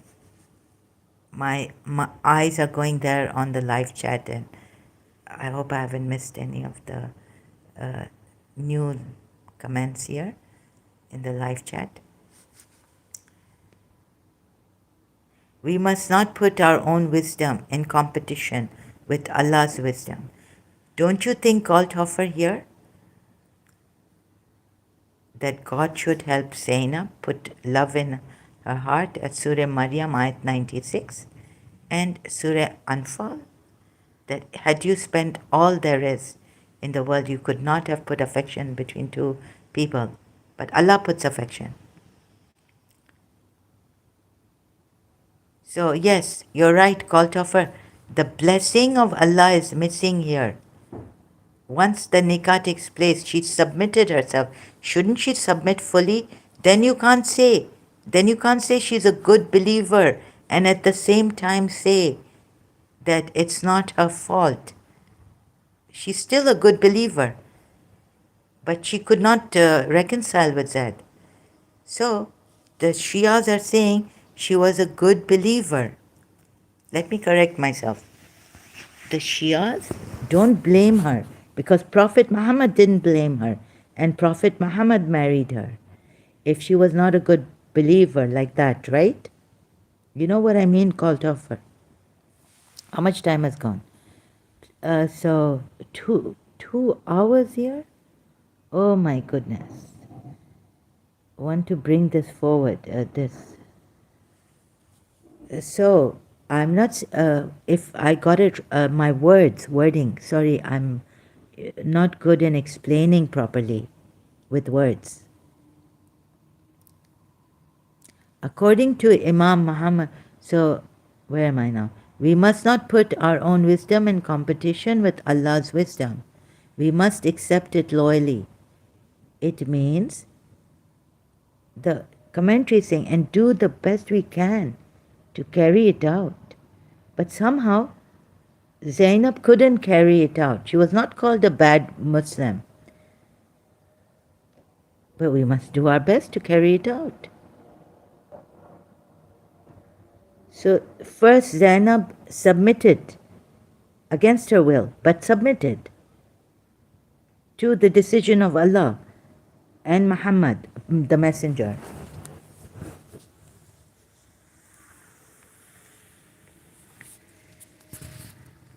Not only that the blessings are missing, of course the blessings should come from Allah and the messenger, both of them, for this marriage. That definitely is missing. Do you not see it, Altoffer? Like the Shias, right? Wait a minute. Have to use washroom. Okay, Kaltoffer. So, I fully agree. Oh, Kaltoffer. Okay. Sorry about. See, I missed here. Okay. But what am I missing here? Or what are the Shias missing here? The deal is she was told she has no say in this matter. The Prophet's decision is final. Right, well put. So I'm back. Very good. Welcome back. So the Prophet's decision is final, right? This decision of Allah and His Messenger, both of them, is final. Now, can you explain to me, you put yourself in the Shia side. Okay, you're the Shia and I'm the non-apostate. This is step one. Right. Step one. So the deal is she was told she has no say in this matter. The Prophet, Allah and the Prophet's decisions are final. Allah and the Prophet's decision is final. Okay? Step two. How would you go to step two then? I may be wrong, right? I make all these mistakes. So you help me, Kaltoffer. The Shias are right in the logical deduction here. That somehow being good believers, both of them are good believers. But Zainab could not bring herself to reconcile with Zaid because God knows. Okay, we are told in Surah Nisa, Zainab, the highborn, could not reconcile herself with Zaid. Let's see the commentary of Surah Nisa, verse 65. Now in the marriage, step 2. These are lame excuses, right? It shouldn't be so. Once a believer has submitted, it's not only accepting the proposal, but going with the marriage. Now she fully committed. No. And was promised a blessing by being a good believer, step 2. Now she fully committed. Of course, marriage, okay, how you're saying it, wait a minute, you're saying she should be fully committed.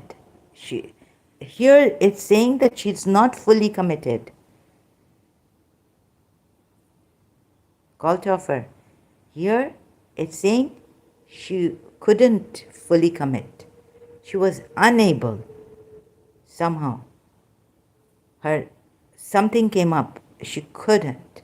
Her past, her conditioning, she was highborn. So, can we say, Goldhofer, can we say it like this? That she, although she's supposed to fully commit to the marriage, carry it out, the Shia commentaries are saying, and also then the ayat goes, the Sunni side also.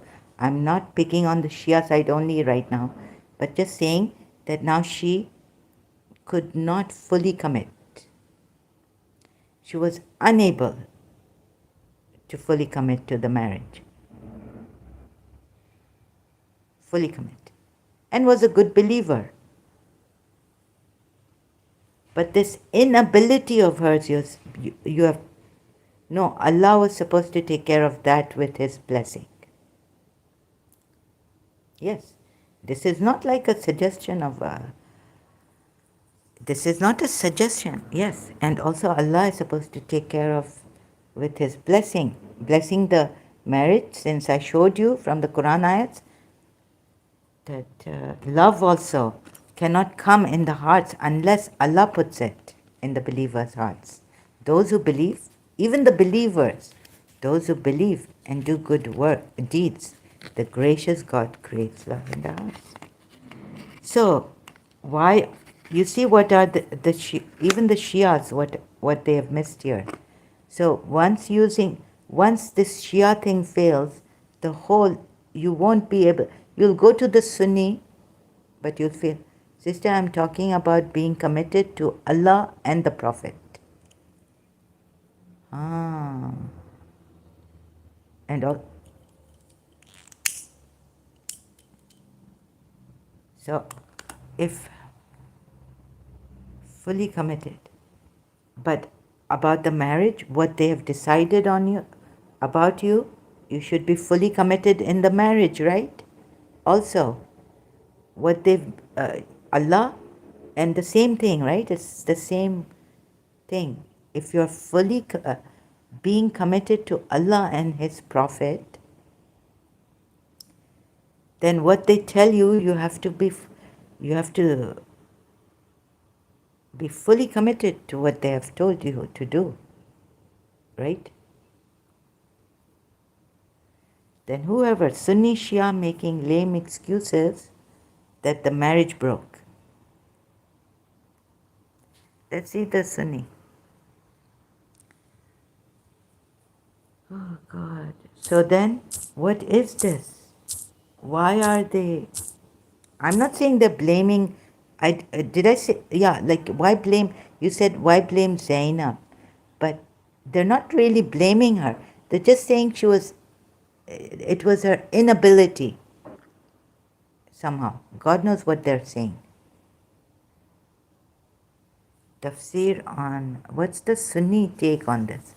She had no say in that Allah was supposed to give the love and blessings. Yes, that is true.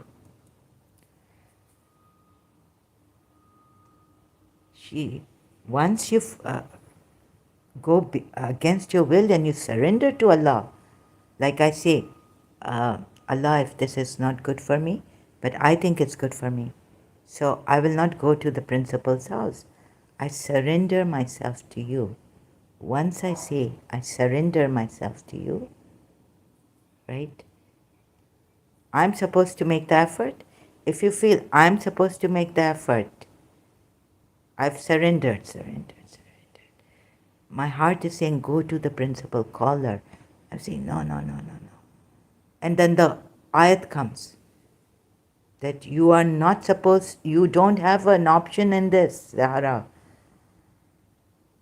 You are not supposed to go to the principal. Okay? And you are supposed to, Surah Azab, whatever Allah has decided. If Allah and the Prophet have decided that you cannot go to the principal's house,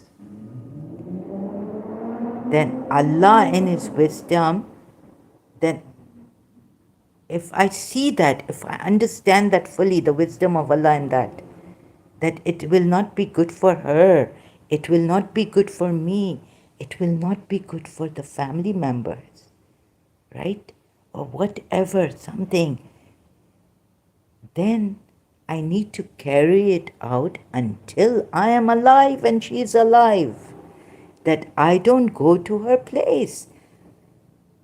It can't be like I say, oh no, a friend, you advised me today. I don't know whether your wisdom or the way your maybe you're wrong about this, right? Maybe I should go to the principal. So there should be no maybes also. It's not Allah and the Messenger who have suggested to you. It's a command to obey Allah. Sister, what was the cause of her inability? She didn't love Zaid. Now, who gives the love? Whether she loves Zaid or doesn't love Zaid, the marriages that Prophet Muhammad is saying, she didn't like the proposal, it says. She didn't like the proposal. Forget love. I wonder if love comes in Islam or not. I don't think love. You like Allama, our Shia Allama was saying in one of the majlises. Allama was saying that a moment comes and says, Allama, Maulana Sahab, I've fallen in love with this guy. But he's not a good guy. You have to, in Islam, love doesn't come. You have to see the piety of the person, not even the outward this thing, right? So forget love, but Allah's duty is to put love between the hearts of the believers who do good deeds.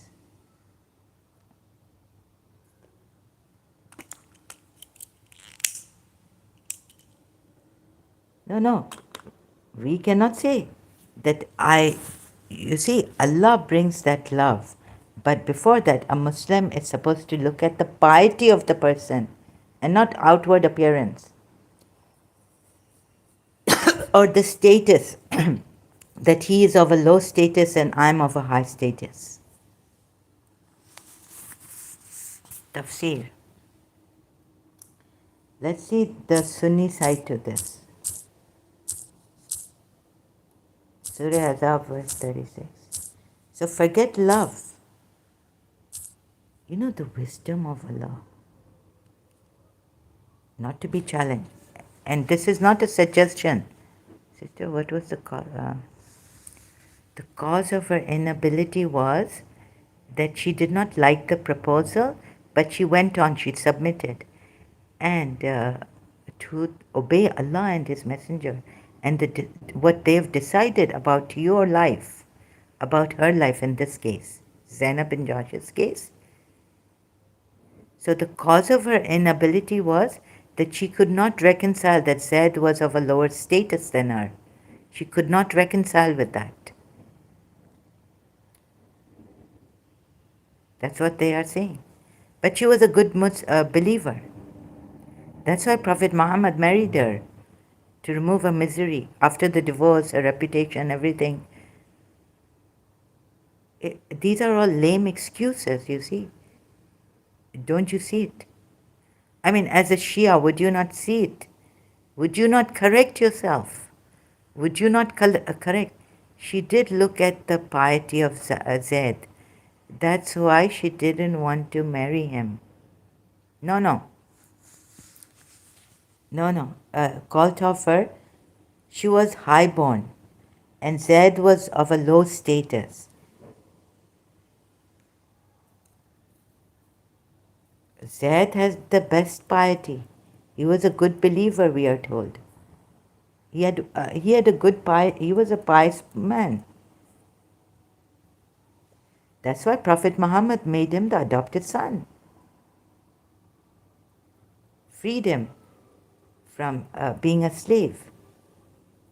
Right?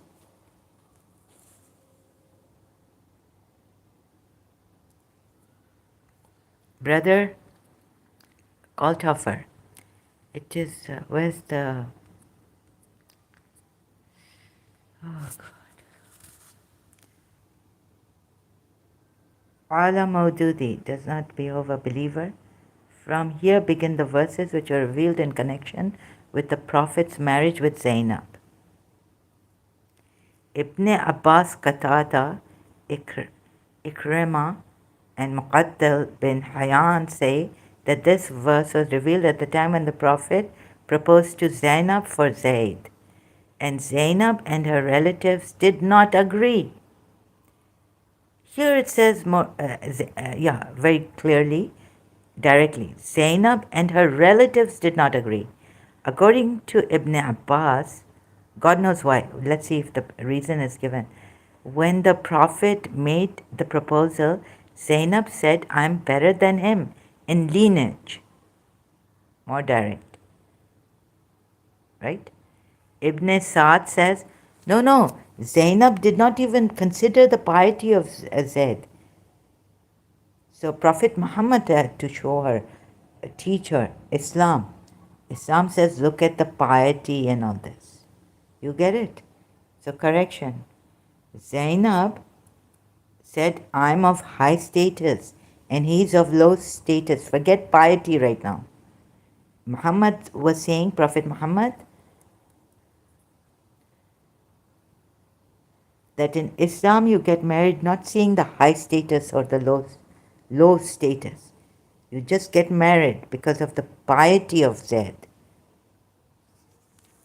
According to Ibn Abbas, when the Prophet made the proposal, Zainab said, I am better than him in lineage. Ibn Sa'd says that she also said, I do not approve him for myself.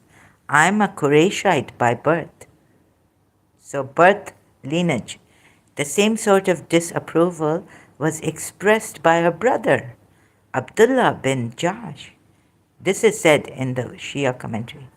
Because Zaid was a freed slave of the Prophet, and Zainab was the daughter of his paternal aunt.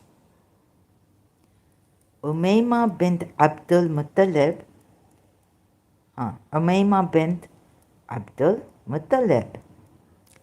they did not like the Prophet to propose a girl of a noble Qurayshite family who was none other than his own first cousin for his freed slave. At this verse was sent down. On hearing it, Zainab and all her relatives yielded. They yielded to the proposal at once. Then the Prophet married them, paid 10 dinars and 60 dirhams from his own pocket as dower on behalf of Zaid, provided the bridal dress, and sent some articles of food for domestic use. Though this verse was revealed on a special occasion, the injunction given in it is the cardinal principle of the constitutional law of Islam, and it applies to the entire Islamic system of life. According to it, no Muslim individual or nation or institution or court or parliament or state is entitled to use its own freedom of opinion in a matter in which Allah and His Prophet have already given a decision. You see this? This is also generally applied, and it becomes a constitutional law of Islam. Right? Oh my goodness. So very directly put by the Sunnis, explaining, though the verse was revealed on a special occasion for Zainab and this is what I've been saying, in the case of Zainab and Zaid, the injunction given in it is the cardinal principle of the constitutional law of Islam. It applies to the entire Islamic system of life. Very good, Sunnis. Very well put. According to it, no Muslim individual or nation or institution or court or parliament or state is entitled to use its own freedom of opinion. Because you don't have an opinion now in Islam. If you have an opinion, keep it to yourself. You're not allowed to exercise your opinions in this case, and like this. It becomes the principle of the constitutional law, cardinal, fundamental. Cardinal means fundamental, right? Is entitled to use its own freedom of opinion. You are not, in a matter in which Allah and His Prophet have already given a decision. To be a Muslim means to surrender one's freedom of opinion and action before Allah and His Messenger. It would be a contradiction in terms of a person or a nation claim to be Muslim and then reserved for itself the freedom of choice and action. What would it be? It would be a contradiction.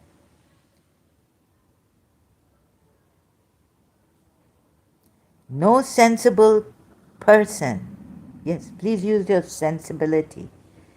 No sensible person can think of combining the two contradictory attitudes together. No sensible person. Thank you. You're helping me so much, Sunnis, that I cannot tell you. But then why do you not help yourselves? So how did the divorce take place? Let's see. No sensible person can think. No sensible person can think of combining the two contradictory attitudes together, meaning using your freedom of choice, where when it's decided, you have to obey Allah. When the decision has been taken by Allah and His Messenger for something, you cannot exercise your opinions of freedom of choice in saying, doing, action, anything. Very good. The one who desires to remain a Muslim, will inevitably have to bow down to the command of Allah and His Prophet. And the one who is not inclined to bow will have to admit that he is not a Muslim. Not a Muslim. If he does not admit, he will be regarded as a hypocrite, both by God and by the people, even though he might proclaim to be a Muslim at the top of his voice. Very good. Now what happened? You see now this. Now what do they say about the 30? So she's supposed, Zainab is not supposed to exercise her. Oh, today I really cannot reconcile, Ya Rasulullah. Your God will have to change the law for me. You marry me, I divorce him.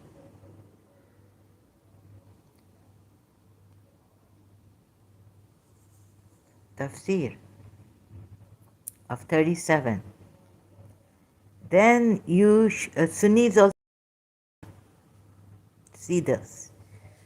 Allah Madudi, O Prophet, call to mind when you said to him, whom Allah had favored and you had favored, cleave to your wife and fear Allah, and you concealed within yourself for fear of people what Allah was to reveal, though Allah has greater right that you fear Him. So when Zaid had accomplished what he would of her, he gave her in marriage to you, so that there should be, oh God, can't read this in a composed manner, sorry, excuse me. So that there should not be any constraint for the believers regarding the wives of their adopted sons after they had accomplished whatever they would of them, and Allah's command was bound to be accomplished. Now the tafsir, 67. The discourse from here to Surah Al-Ahzab, ayat 48, was sent down after the Prophet had married Zainab. What? And the hypocrites, the Jews and the mushriks had started a relentless propaganda campaign against him. While studying these verses, one should bear in mind that the fact that this divine discourse was not meant for the instructions of the enemies who were engaged in a willful campaign of vilification and slander and falsehood to defame the Prophet. Now they also are turned. Baba, do they come to that point? Intentionally into a rancor. But its real object was to protect the Muslims against the influence of the campaign and to safeguard them against doubts and suspicions. Evidently, the word of Allah could not satisfy the unbelievers. Of course, it couldn't. Read your own tafsir under 36 ayat of Surah Al-Ahzab. How can a Muslim, this proposal, it's a marriage proposal. It's not like you bought from Zaid something. And even if it was buy something, you not like it anymore. After buying it, you can go and exchange it. You can't even exchange it like this, right? Even if it wasn't a marriage proposal, for God's sakes, what is a marriage proposal in this case? And what is Zainab bint Josh has to do under duty of being a Muslim woman? Carry out, fully committed to this marriage.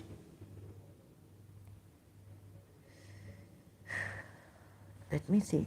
So it refers to Zaid. Okay, 68. Have I jumped the gun? Maybe they'll give me some reason, I don't know. It refers to Zaid as has been mentioned clearly below. In order to understand how Allah and the Prophet had favored him, it is necessary here to relate this story briefly.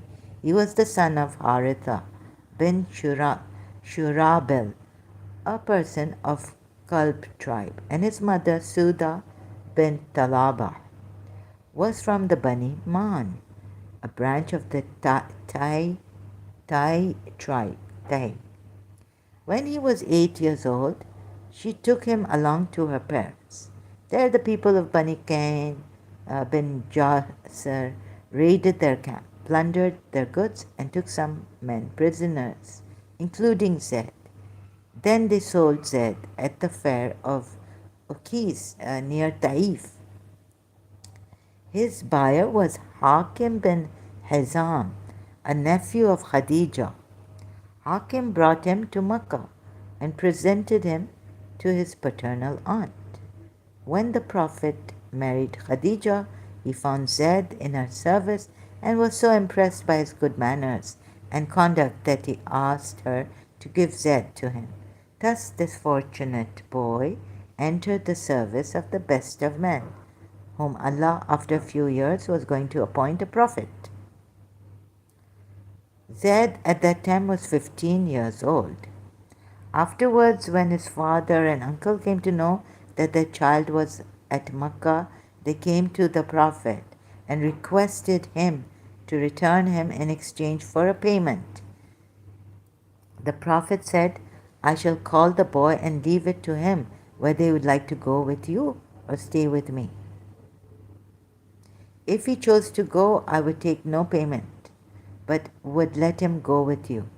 However, if he chose to stay back, I am not the one who would send away a person who would like to stay with me. They said, this is perfectly right and just. Please ask the boy.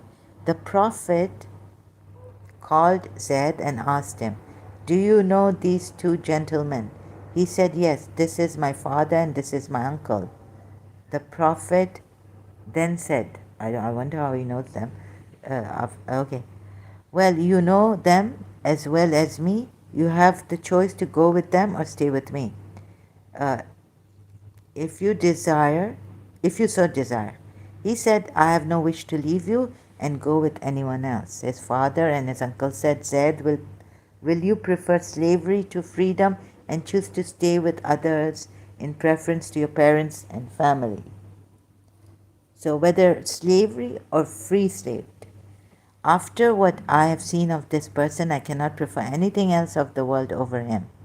Hearing this reply, the father and uncle of Zaid were reconciled to his remaining with the Prophet. The Prophet set Zaid free. Acha, he was a slave.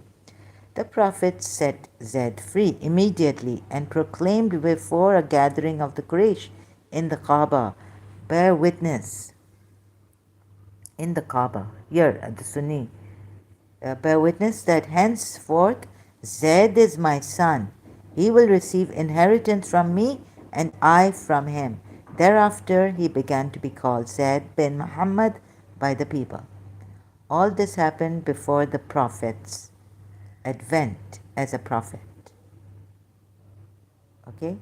Then when he was blessed with prophethood by Allah, there were 4 persons who accepted his claim to it without a moment's hesitation as soon as they heard of it from him. Goodness. Okay, this is such a tragedy anyways. There were Khadija, Zaid, Ali and Abu Bakr. Zaid was 30 years old then and had already spent 15 years in the Prophet's service.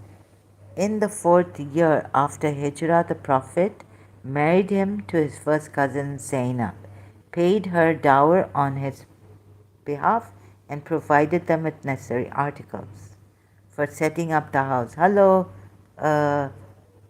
Peter to Apologetics says at Zahra, good morning. How are you? I'm okay. Thank you so much. Thank you for asking. Good morning to you. A very good morning to you, Peter, to Apologetics. Welcome back. It is so nice to have you back here. So you see now what has happened. These words were said when the relations between Zaid and Zainab had become very strained. And after making repeated complaints, Zaid had finally told the Prophet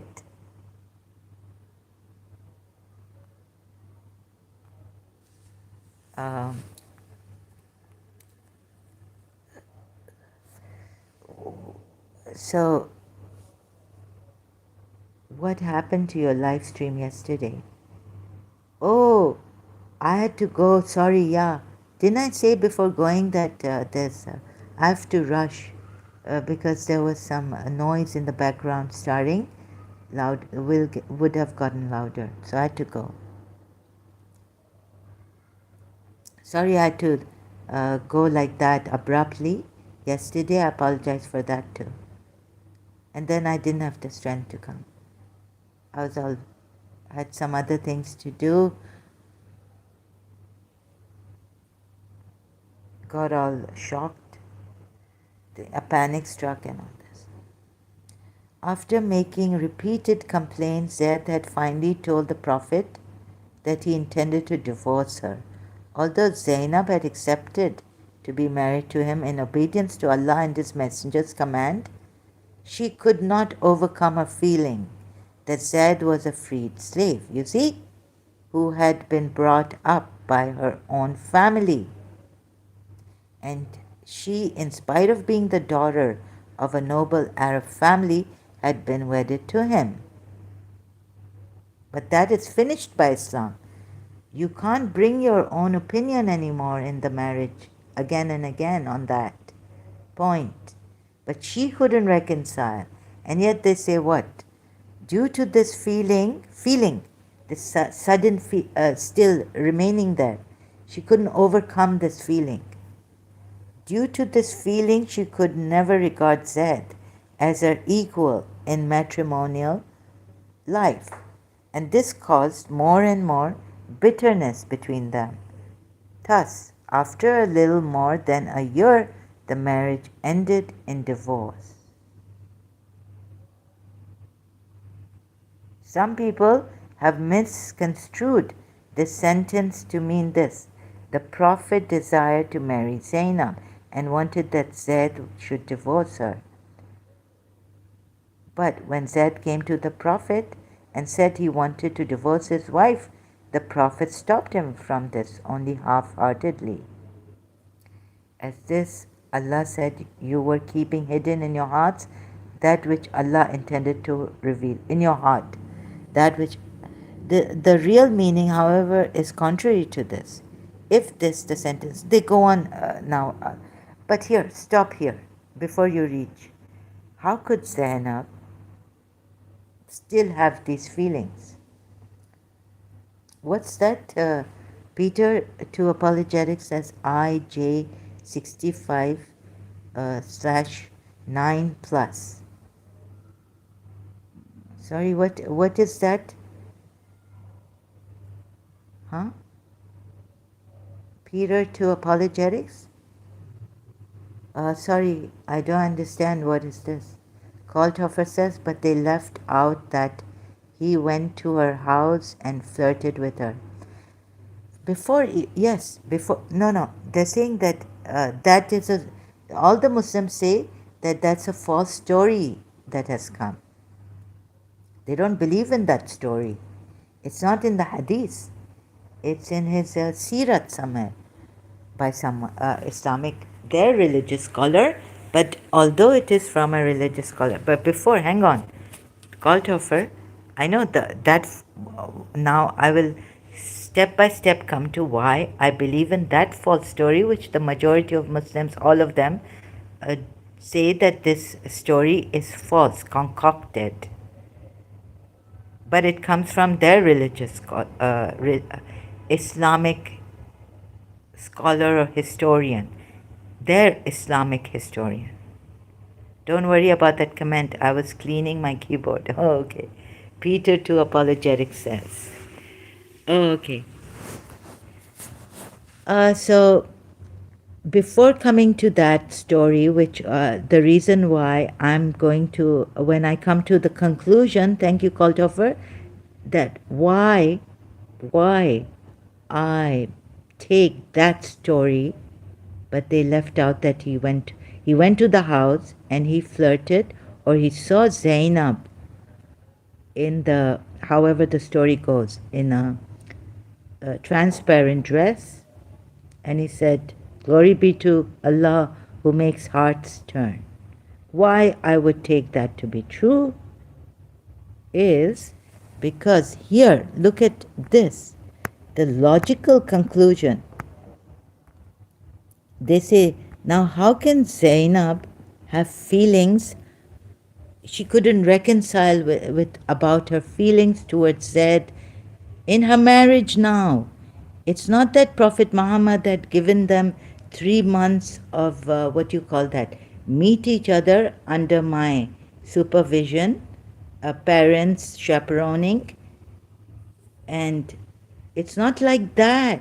You see, here are laws coming down, and you have to obey Allah and the Prophet in the decision Allah and the Prophet have made about you.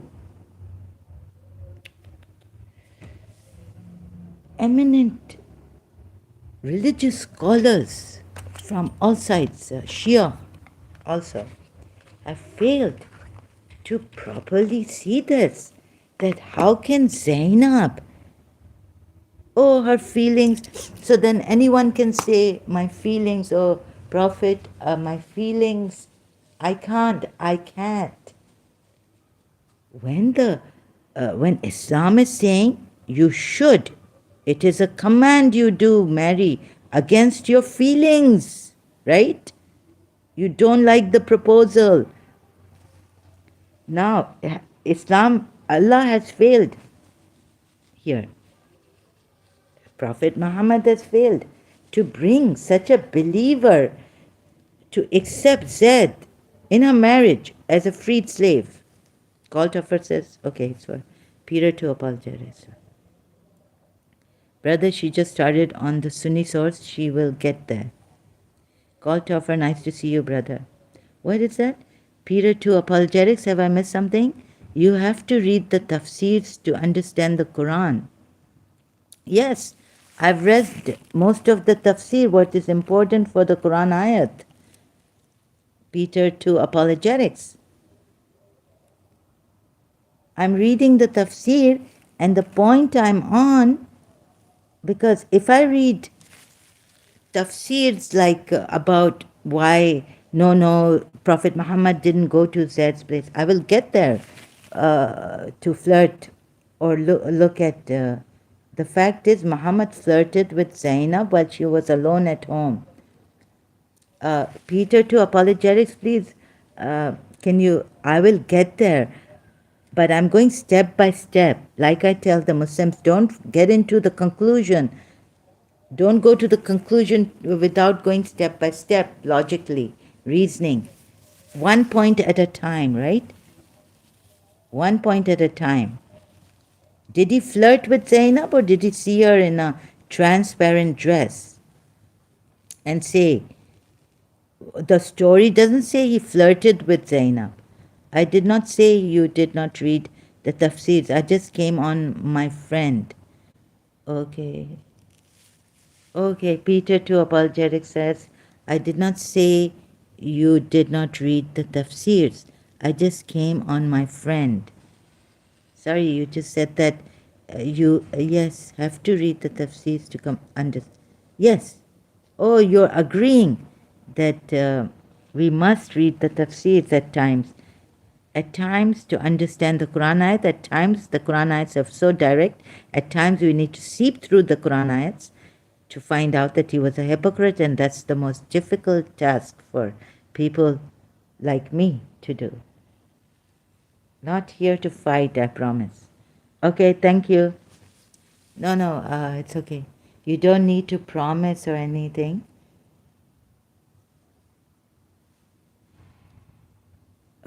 I understand, but I understand your.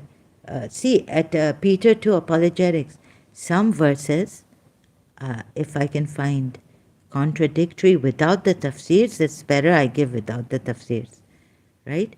And some seeping through the ayats to see who was the hypocrite, the Baduans, or like that. Carry on, I'm listening. Okay, thank you very much. Now, I'm a bit tired, but let's see. So feelings here, the part. You see, Peter Apologetics about Surah Azab verse 36, taking the Shia commentary and Sunni commentary together. I'm saying that Zainab bin Josh should have been committed to the marriage, right, with Zaid. And the Islamic tafsirs are giving lame excuses. Peter to Apologetics says, I don't fight with ex-Muslims. Call to offer, before that, call to offer, Peter to Apologetics, brother, she's using all the sources, then we can come to a proper conclusion. Yes, call to offer, do you see this now? That how can, even the Sunni side, how can it say that Zainab's feelings came in the way she couldn't, came in the way. She couldn't accept Zaid as a husband. It was difficult for her because she was of high status.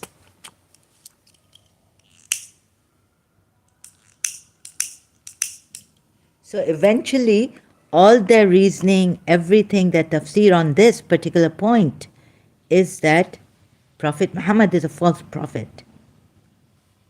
You can't say you have to be fully committed, like Kalthofer reminded me, fully committed. That word, thank you. Fully committed. You can't just say, yes, the decision was made to marry. Zainab had to marry Zaid. Proposal was sent. The decision was made that Zainab had to marry Zaid against her own will, right? Because you can't exercise your choice, freedom of choice, right? So she has to be fully committed to the marriage. She can't go halfway and say, no, no, Rasulullah, I have tried my best, but my feelings have come.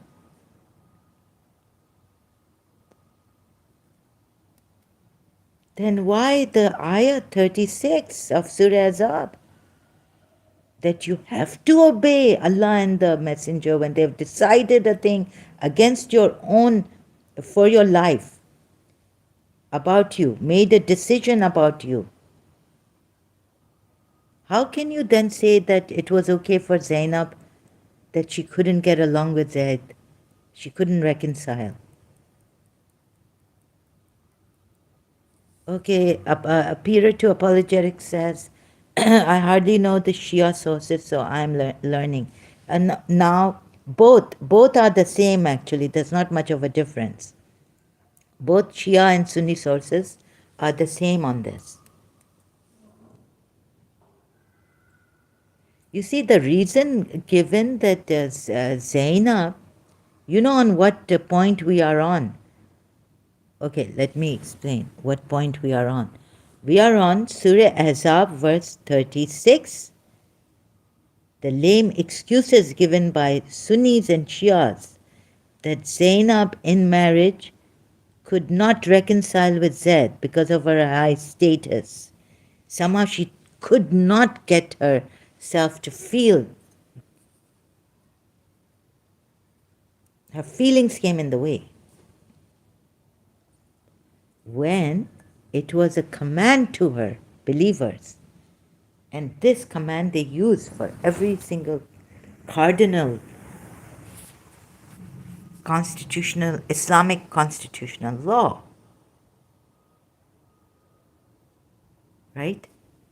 So aren't there excuses lame? Tafsirs, from the tafsirs that we get, aren't they lame? They are not valid. She has to be fully committed to the marriage and to the command of Allah and the Messenger. And I even showed that it is Allah's, Allah says it is on Him, like He says, it is incumbent on me to help us. It is incumbent on us to help the believers. And to put love, I put love in the hearts of those. The gracious God, Surah Maryam, ayat 96. What Quran translation are you using? I use Sahih International and Yusuf Ali. I use everything Quran word by word also. But that is not important right now. It is a command.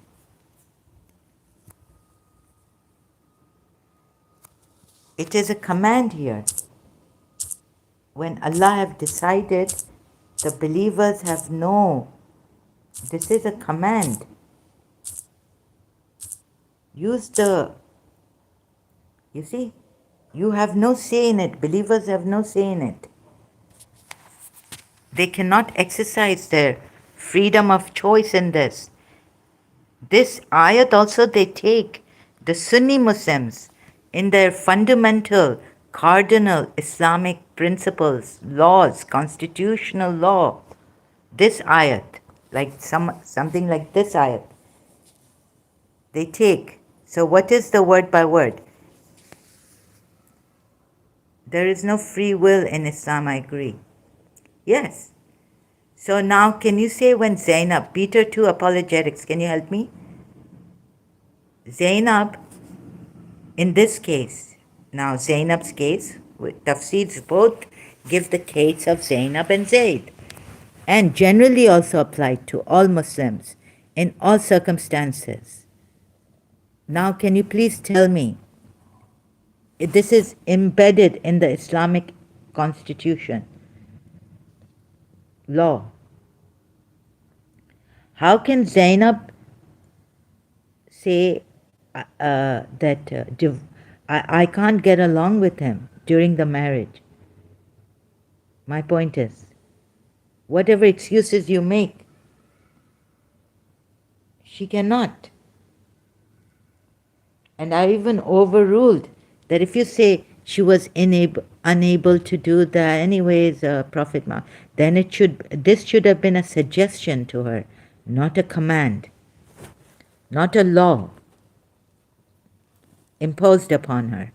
Believing men and believing women do not, and not is it for a believing man and not for a believing woman when Allah has decided and His Messenger that a matter should be there for them, any choice about their affair. And we also have a case, example, Zainab bin Josh and Zaid. Kaltoffer says, but according to other Quran verses, she was supposed to get a blessing because she obeyed the Prophet and Allah. We can't put this aside and focus on one thing. It was all supposed to come together. Yes, like in the end, everything is well, the Muslims would say, because Prophet Muhammad married her after Zaid divorced her, and everything turned out well for these two good believers.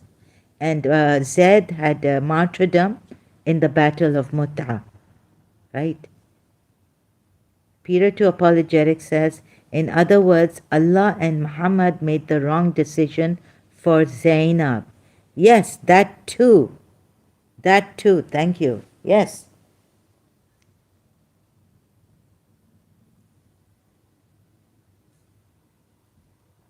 You see, if Zainab was unable to carry out and must have tried with her feelings, but we're told she failed.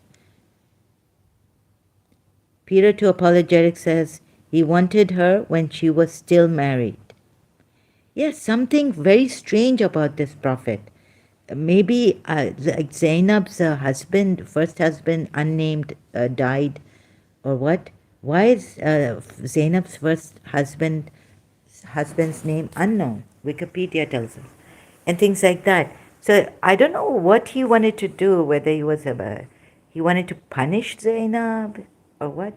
Because I was told long time ago through a Shia aunt that Zainab was his cousin. So if it's in the Muslim history that he lusted after her and such embarrassing things are written. If he wanted her, he could have married her. She grew up in front of her eyes, front of his eyes. She was his cousin. Sozo says, Muhammad realized how beautiful Zainab was and fell in love with her. Al-Tabari describes the episode in the biography. Maybe she was an ugly swan, or, like an ugly duck, growing up as a beautiful girl. She grew. But why would he? I still don't understand. It's very strange. So he's a very strange person to me. Sozo says, she replied as he turned away, I heard him say, glory be to God. She replied to Zaid. Zainab replied to Zaid. As he turned away, I heard him say, glory be to God, the Almighty Almighty, glory be to God, who causes hearts to turn. Kaltoffer says, it's not well she evaded up a widow, not allowed to marry. She was not that old. Peter, sorry, I didn't get this Kaltoffer. But do you get my point here, Christians? Do you get my point here, brothers, sister? Brothers. Okay, that's for Peter to Apologetics from Sozo. Let me show this. Why is Peter? Message was held for review. One message, sorry. Peter to Apologetics says Allah always came to Muhammad's rescue when he wanted women. Even Aisha said so. Yes. I think there was some sickness in his head or heart. Sozo straight. Sozo, yes.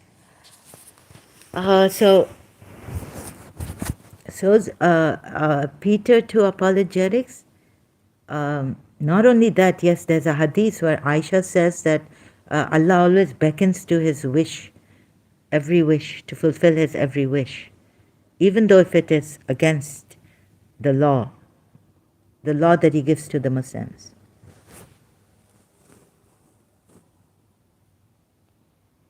But can we just come step by step? Can you help me? Can you not see here? With the Shias, intellectually they'll say, "Oh well, God is testing us there. Oh no, these were the hypocrites. You seeping through the Quran ayats. No, there was no contradiction here in Mujadila verse 2 and Surah Azab verse 6. Mothers can be how God puts it, and this and that. We have problems to high intellectual to answer them. They have an answer for everything, the Muslims. Kaltafar says, sister, I get your point. At the end, Zainab did nothing wrong. Yes. And even if you say that Zainab did nothing wrong, even if the Muslims say that she couldn't help her feelings, they were uncontrollable against Zaid, as the Shia say that both were good Muslims, and that's why.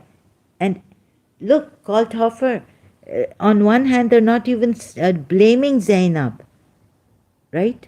The surprising, shocking thing is that they're saying Zainab was a good Muslim, so then she should have fully committed to the marriage, right? It's marriage, for God's sakes. Why then, during the marriage, she has an option now? Why? Because she can't control her feelings against it. He's low status. There's a difference. There's incompatibility. And she can't. So, what the Shias and the Sunnis both are saying is a lame excuse. Because because Allah also, I showed from other ayats, how can I? You understand my point? Kalthofer says, sister, I get your point. At the end, Zainab did nothing wrong. Oh, Kalthofer says that. Kalthofer. And on the other hand, the Muslims don't blame her for doing anything wrong. Do you see what a tragedy it is for our minds? Our minds are defeated. Reasoning is defeated. Logical reasoning is defeated. They give lame excuses. They cover up. I don't know. So Prophet Muhammad married Zainab, and she became al-Mu'mineen. Good and well. Everything turns out well. Allah's wisdom in the end worked. This is what the Muslims say. Kalthofer says, yes, Allah was supposed to take care of the feelings with the blessing. Yes. As I showed you, through the ayats, Quran ayats, right? And Zainab herself, when she has submitted her will, this is not yes. How, in other words, this is not a suggestion by Prophet Muhammad. This is a command to obey Allah and His Messenger. When a matter has been decided about you people, your lives, Muslims' lives, Peter to Apologetics says, why does Allah need Muhammad to make decisions if he is all-knowing? Because Allah, there's shirk, right? Because Allah sent all the prophets to make life difficult for us. And Allah sent the Messiah also. Why? Then I would question you saying, why did Allah send Jesus Christ? So, same way, Allah needs Muhammad make decisions. The same decision, it is made equal. Like what Allah says and what Muhammad says, there's no difference in Allah and His Messenger's decision if He is all-knowing. Quran 33, Yeah, in Surah, well, you see, this is the problem. This is the whole thing about these religions, that messengers have been sent and all this to decide for us and to even forgive our sins. We are sinners. So this is some madness. This is a false god, right? Peter 2 apologetics.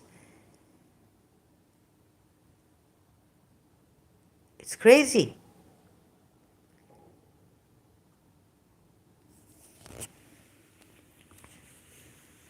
That Muhammad or Isa or Musa or Ibrahim would tell us what to do and how to live our lives.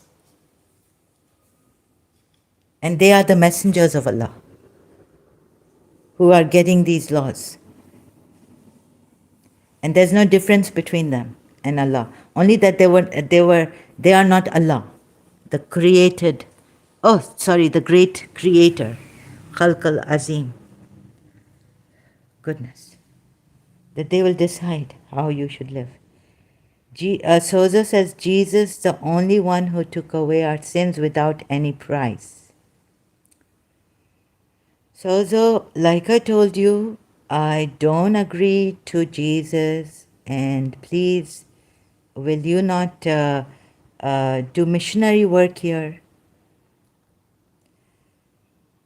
Right? So who is God, Muhammad or Allah? Sozo, this is right now not for Christians, because I can then, it would be rude of me. No, not rude, but now everything is out in the open since you are against Islam. Let me tell you that even Jesus is, why didn't God choose a daughter? Why did God choose a son, his begotten son? And what is this taking away sins without any price? He had to, then he's suffering on the cross and this and that. Come on. I mean, please. And then before him, how many? Then send your son before any other prophet. And take away our sons, that's it. Even God, Christian and Old Testament, God doesn't know. He's learning, right? What? Oh, I made a mistake by sending messengers because they keep sinning. Now what I'll do is send my son, begotten son, to take away their sins without any price. I tell you what a stupid God he is. He's a stupid God. Peter 2 apologetic says, Etzozo is right. Okay. Peter 2 apologetics. So who is God, Muhammad or Allah? You see, you don't see your own faults, like Jesus said. What is the matter with you? You do not see the log in your eyes, and you say, oh, please, let me take out the, from your eyes, the speck. You hypocrites, Jesus said.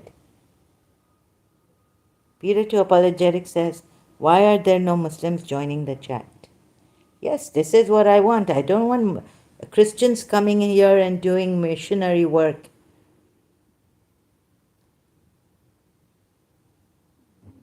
This is not for Christians.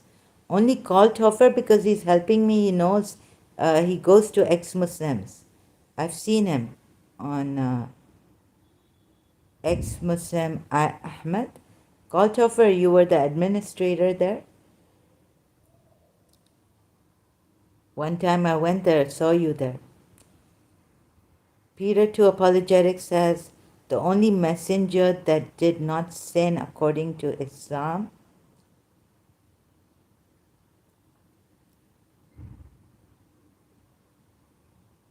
Sozo says Ahmad ex-Muslim.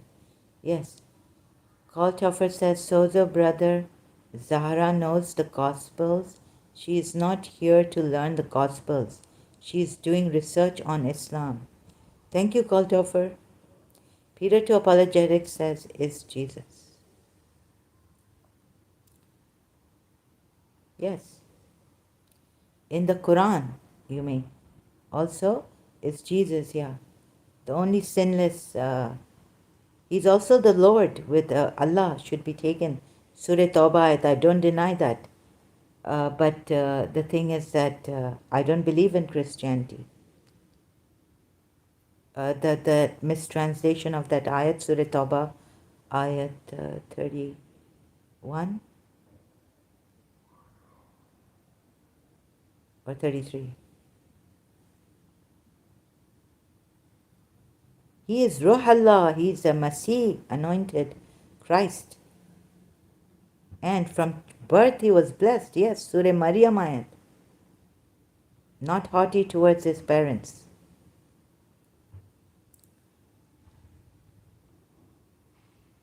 In fact, the Bible says that he left his mother. The Goldhofer says Surah Tawbah 31. Yes.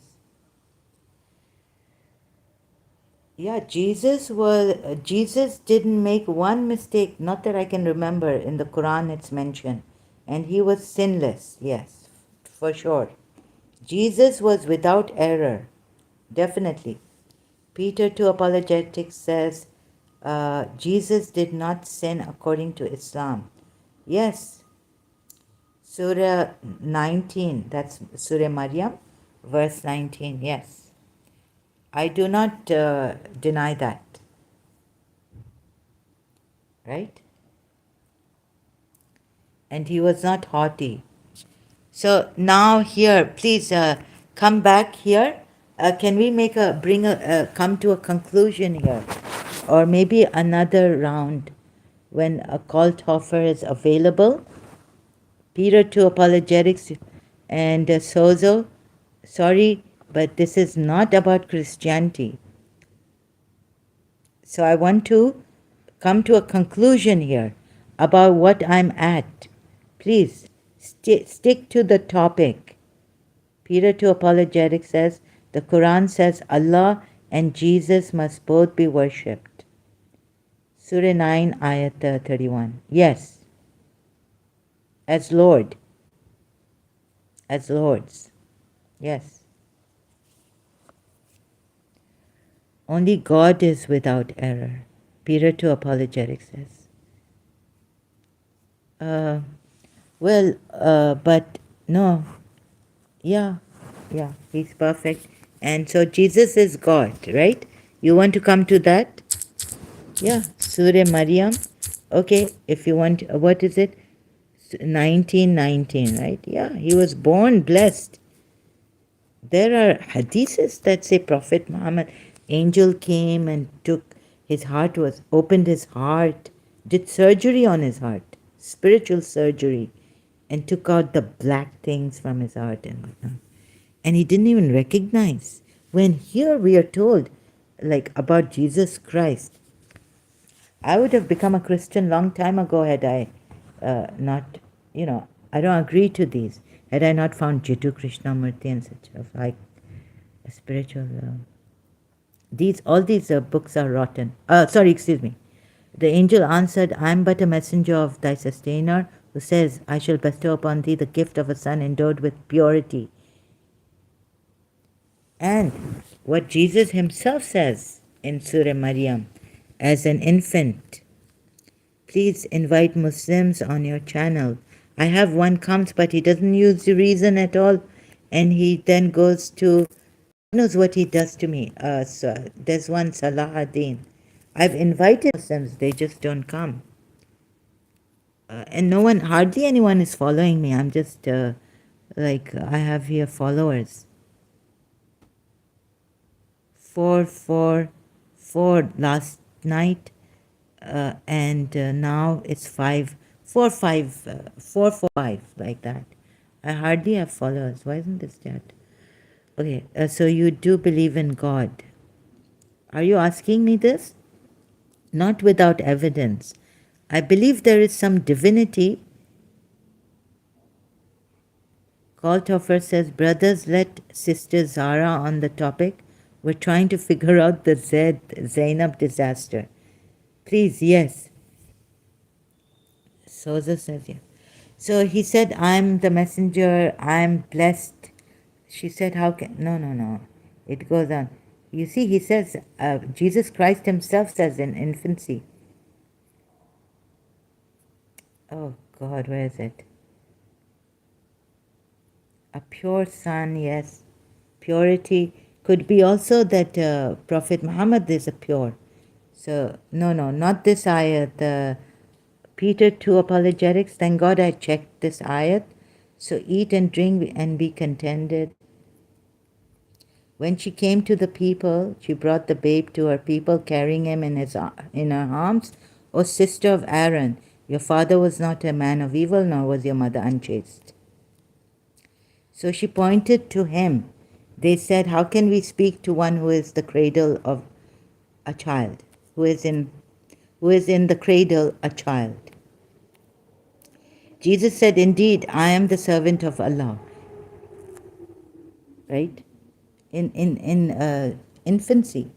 I don't know how many days old he is here.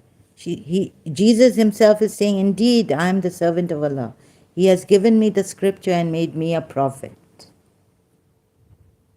And he has made me blessed wherever I am, and has enjoined upon me prayer and zakah as long as I remain alive.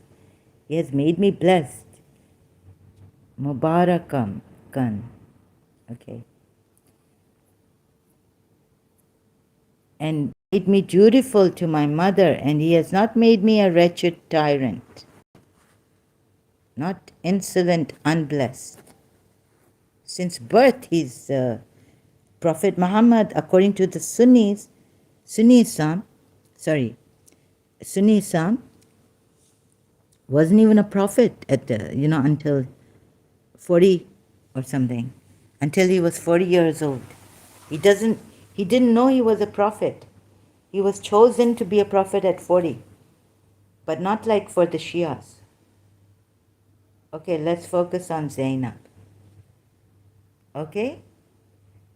That is Jesus, the son of Mary, the word of truth, about which, in fact, this Quran ayat is good for you Christians, because he's not haughty against his mother, parents. Wait, he had made me kind to my mother, and not overbearing or miserable. There was a time Jesus in his childhood left his mother. Mary was looking for Jesus. So this Quran ayat, Mary was looking for Jesus, and he said, Mother, Bible verse. When they find him, what does he say? The Bible is what does he say? Mother, I don't need to obey you. Huh? Mother, I don't need to obey you, something like this. What was it?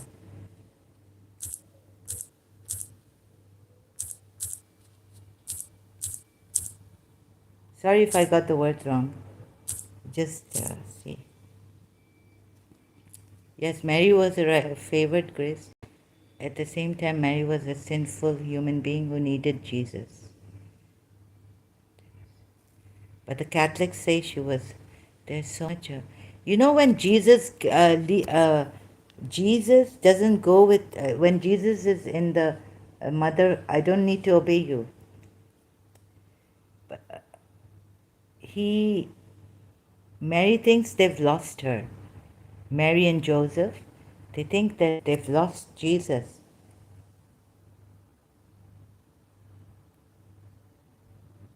Some say she was sinful, some say this again points, how can God choose a sinful woman? What is this? GodQuestions.org. Yes, Mary was a righteous woman and favored. Luke. At the same time, Mary was a sinful human being who needed Jesus. Luke. Call to offer? Was it? Luke, thank you. Luke 2:46. 2 is the chapter, right? And 46 is the verse. Or is 2 the paragraph? And it came to pass that after 3 days they found him. Oh, yes, here it is. Him in the temple, sitting in the midst of the doctors, both hearing them and asking them questions. And all that heard him were astonished at his understanding. But Bible Gateway, what does he tell his mother? After 3 days, they found him in the temple. Where's the other verse? Read full chapter.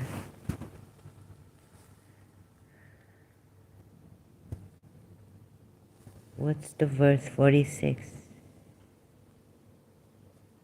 Father and mother marveled at what was said about him. There also a prophet, Jesus. Every year Jesus' parents went to Jerusalem for the festival of the Passover. Okay? And his parents were returning home. They stayed, thinking he was in their company. They traveled. After 3 days, they found him in the temple court, sitting among the teachers, listening to them and asking them questions.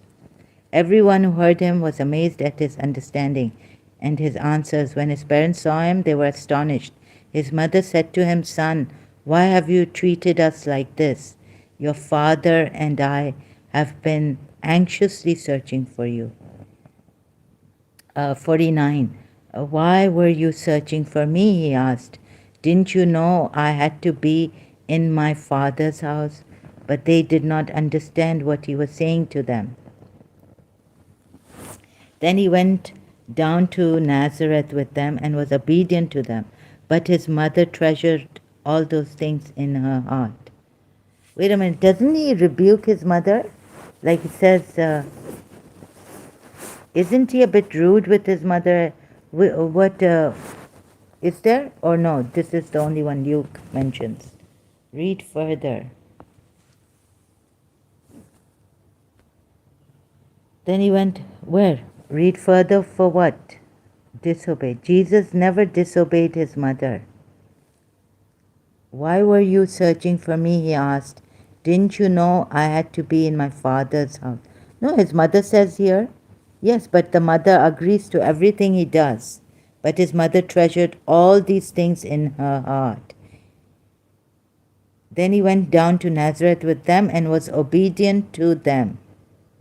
Now he was obedient to them. But before, then he went down to Nazareth. 51 says of Luke 2. So our Bible says Mary is blessed and kept pure as defined in Gospel of Luke in the very first chapter and also in the Quran. But why do you want to agree to the Quran? Right? Yeah, she was a mother, Sayyidatan Nisa al-Alameen. Women above, chosen above all other women. Right? But but the Quran is not the proof for you, right? The Bible should be enough proof. So this is what I mean. Bible should be enough proof for you.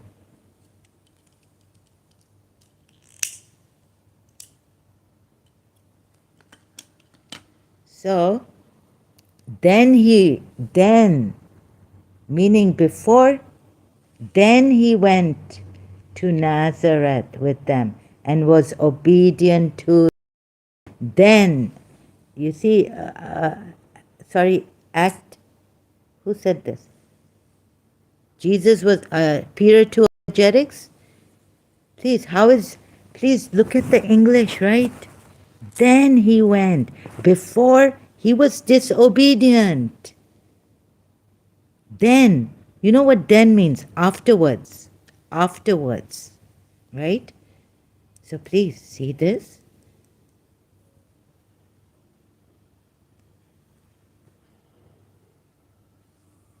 Oh, you have to log in for this.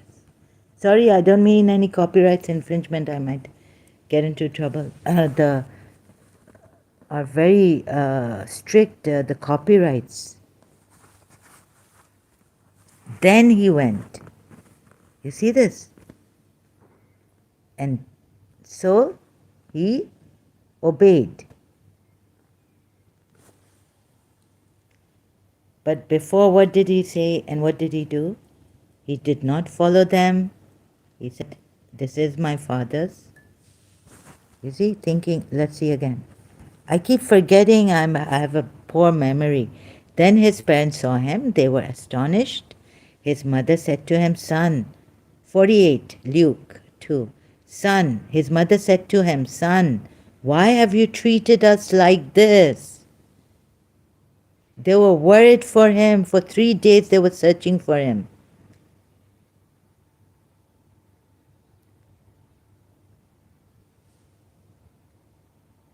Do you see this?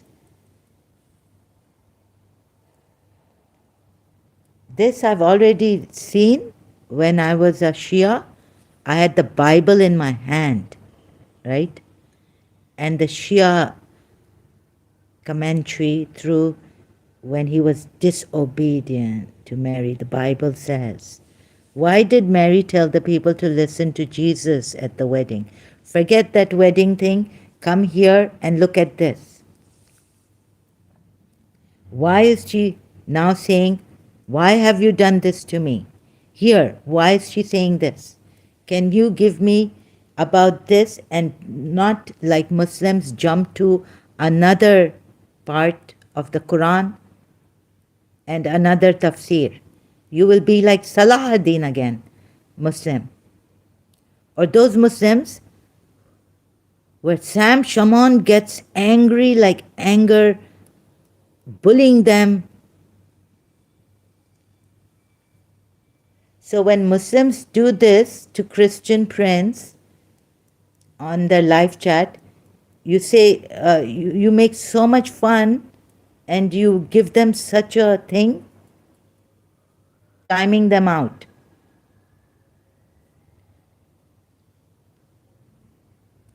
Peter to Apologetics says, Mary knew he was the Son of God. That's not the point.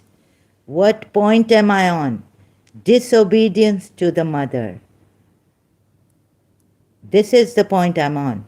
No one is objecting to Mary knew he was the Son of God, or Mary didn't know he was the Son of God. Peter to Apologetics, sorry for this, but please have a look at this here. The point here is that was Jesus. Did Jesus worry? And when did Mary find out that? So if Mary knew he was the Son of God, why would she be worried about him? They were worried for 3 days that they were in that someone has kidnapped him or something, because King Herod was after him. Sister, like any mother, she was worried, but it doesn't say he disobeyed her. But it doesn't also say he obeyed her. Only then, it says in 51, then he went down to Nazareth with them, and was obedient to them. Right? But in childhood, infancy, in the Quran it says, look at the age of, or days of age. What age is Prophet Isa ibn Maryam, son of Maryam?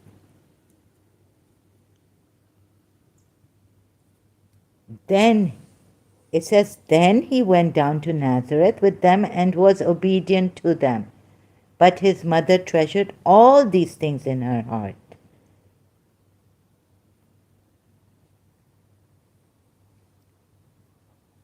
His father's will is more important than Mary. Yes, you can say that. Yeah. Yes. Of course, that is true. Peter 2 Apologetics says, meaning Jesus' Father's will is more important than Mary. Yes. Sozo says, do you see it? Jesus was beginning his mission. He established that God is his Father and that he is the Son of God. He was not being disobedient. He just went about doing what he is meant for. Right. But then why does it say here, then he went? Can you see this? Can you see this? Can you see the then here? Then he went down to Nazareth with them. So in order to, yes, before this, how would we say it? Before this, in order to establish, yes, you're right. So thank you. This part I won't deny what you're saying in the manner you've put it and you've said it. I won't deny that, right? Because I can't. You're right. Sozo says, do you see it? I see it. Jesus was beginning his mission. I see it. He established that God is his Father. Yes, I see that too. Establishing that God is his Father, not Joseph. And that he is the Son of God. Yes. And not Joseph and Mary, right? And he was not being disobedient. No, he was not being disobedient. He was establishing that I will do the will of God. But why is this word used like this here then? 51, can someone tell me? Honestly, be honest, please.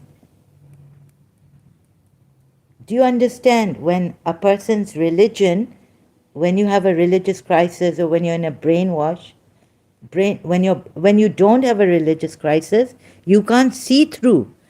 No matter how much you Christians even may be showing the Muslims, right? They will not be able to see it like you can't see it. So please see this honestly, honestly.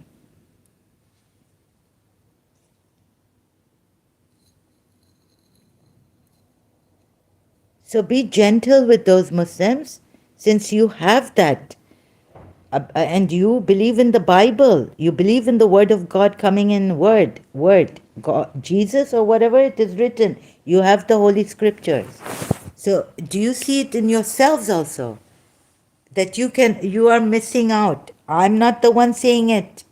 Here it says, then he was obedient to, then he went down to Nazareth with them and was obedient to them. Meaning before, whatever his mission was, he had to prove being disobedient to them. Because your own scripture says, was obedient to them. So now you need to work this out, not me. Goldhofer says, sister, what Mary treasured in her heart means she didn't tell anyone who he was. Oh, I see. Okay, that I didn't understand. Goldhofer made it clear. Thank you so much. I appreciate that, Goldhofer. And I agree with that. Okay.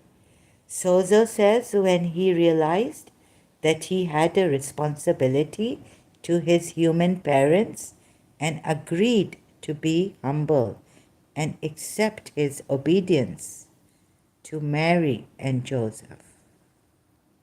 Oh, yes, that's now Jesus realized that he had a responsibility. He realized a bit too late, right? After having put his mother 3 days worrying, he had to establish, of course, he had to establish the word of his Father, God. But now, please, you people work this out. I don't want to go too much deep into this. But I just had to show you what, from the Quran ayat?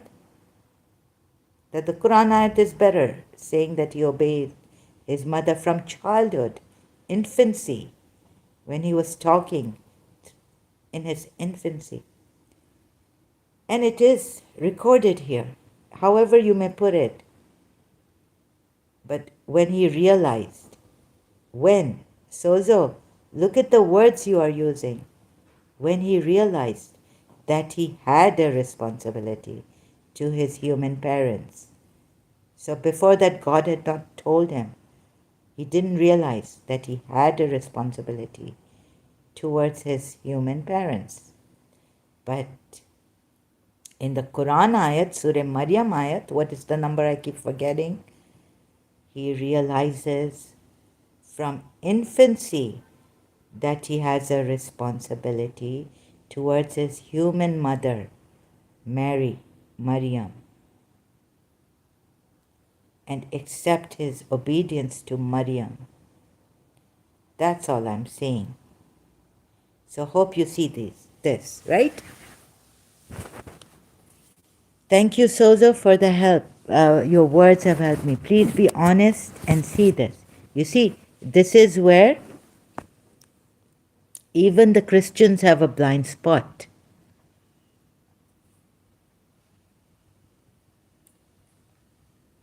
So I would take that ayat of the Quran, Surah Maryam, just as a scientific researcher, and say that is better than this Jesus, who has to realize later, who realized after this incident, very well put by Sozo, when he realized that he had a responsibility to his human parents and agreed to be humble and accept his obedience to Mary and Joseph. But even as an ex-Muslim or as a non-Muslim, I would consider that ayat of Surah Maryam more weighty than this incident and here and what Sozo's telling us.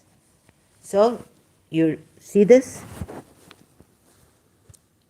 Now, problem about other religions when I say even Christianity and Judaism, then you Christians, you are invited, brothers and sisters, to come here and argue with me on that point, right? So, otherwise, I'm trying to preserve my energy with this kind of explanation, and my inside is really not, it's breaking. You know what I mean? My health. Okay? So call Topher. Again, we haven't finished that. I want three times. Yes, yes, yes, yes. So we need to show Muslims. Please invite Muslim friends of yours here. Next time I come here, I have to now wind up. Close this, I'm tired. I won't be performing that well. Needs a lot of energy. As it is, my energy is on the negative when I get angry and upset and irritable. And that irritability may be showing here. So at the end of the day, God bless you, Sozo. Thank you so much. Please remember to be honest, and this is for the sake of humanity and truth. Call Toffer, thank you so much for your help.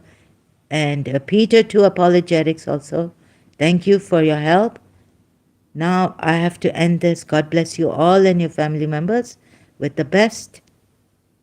And I leave you with the love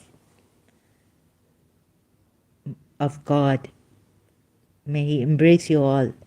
Sozo says, sister, rest and be strengthened. I'm always honest in my faith. Okay, yes, but do you see this now? Because I'm also not dishonest. So, do you see it? And it's, sorry if I mean, that maybe honest, but sorry, did I use the wrong word? You see, Muslims also may be honest in their faith. So please be gentle with them, right? When you do this, we have to. Because understand there's a blind spot. Call Toffer says, yes, yes, yes, sister. Every time I invite Muslim Muslims, Christians show up. These are your friends, Kaltoffer. Sozo is your friend, and Peter to apologetics. Yes, sister, yes. Wow, Sozo, thank you. At the end of the day, remember, we love you, you love us. In humanity, we are one, and we are after the truth, right? So if I've said anything that's made you personal attack, I don't mean that. I apologize, even when I didn't mean it. So I apologize. I hope you understand me, that I'm here for the truth and truth alone, so we can save people's souls, spirits, hearts, everything, whole being, with the truth.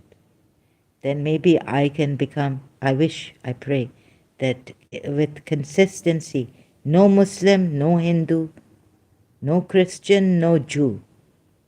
Jiddu Krishnamurti says, find the light within you, and I could be like Jiddu Krishnamurti and give discourses.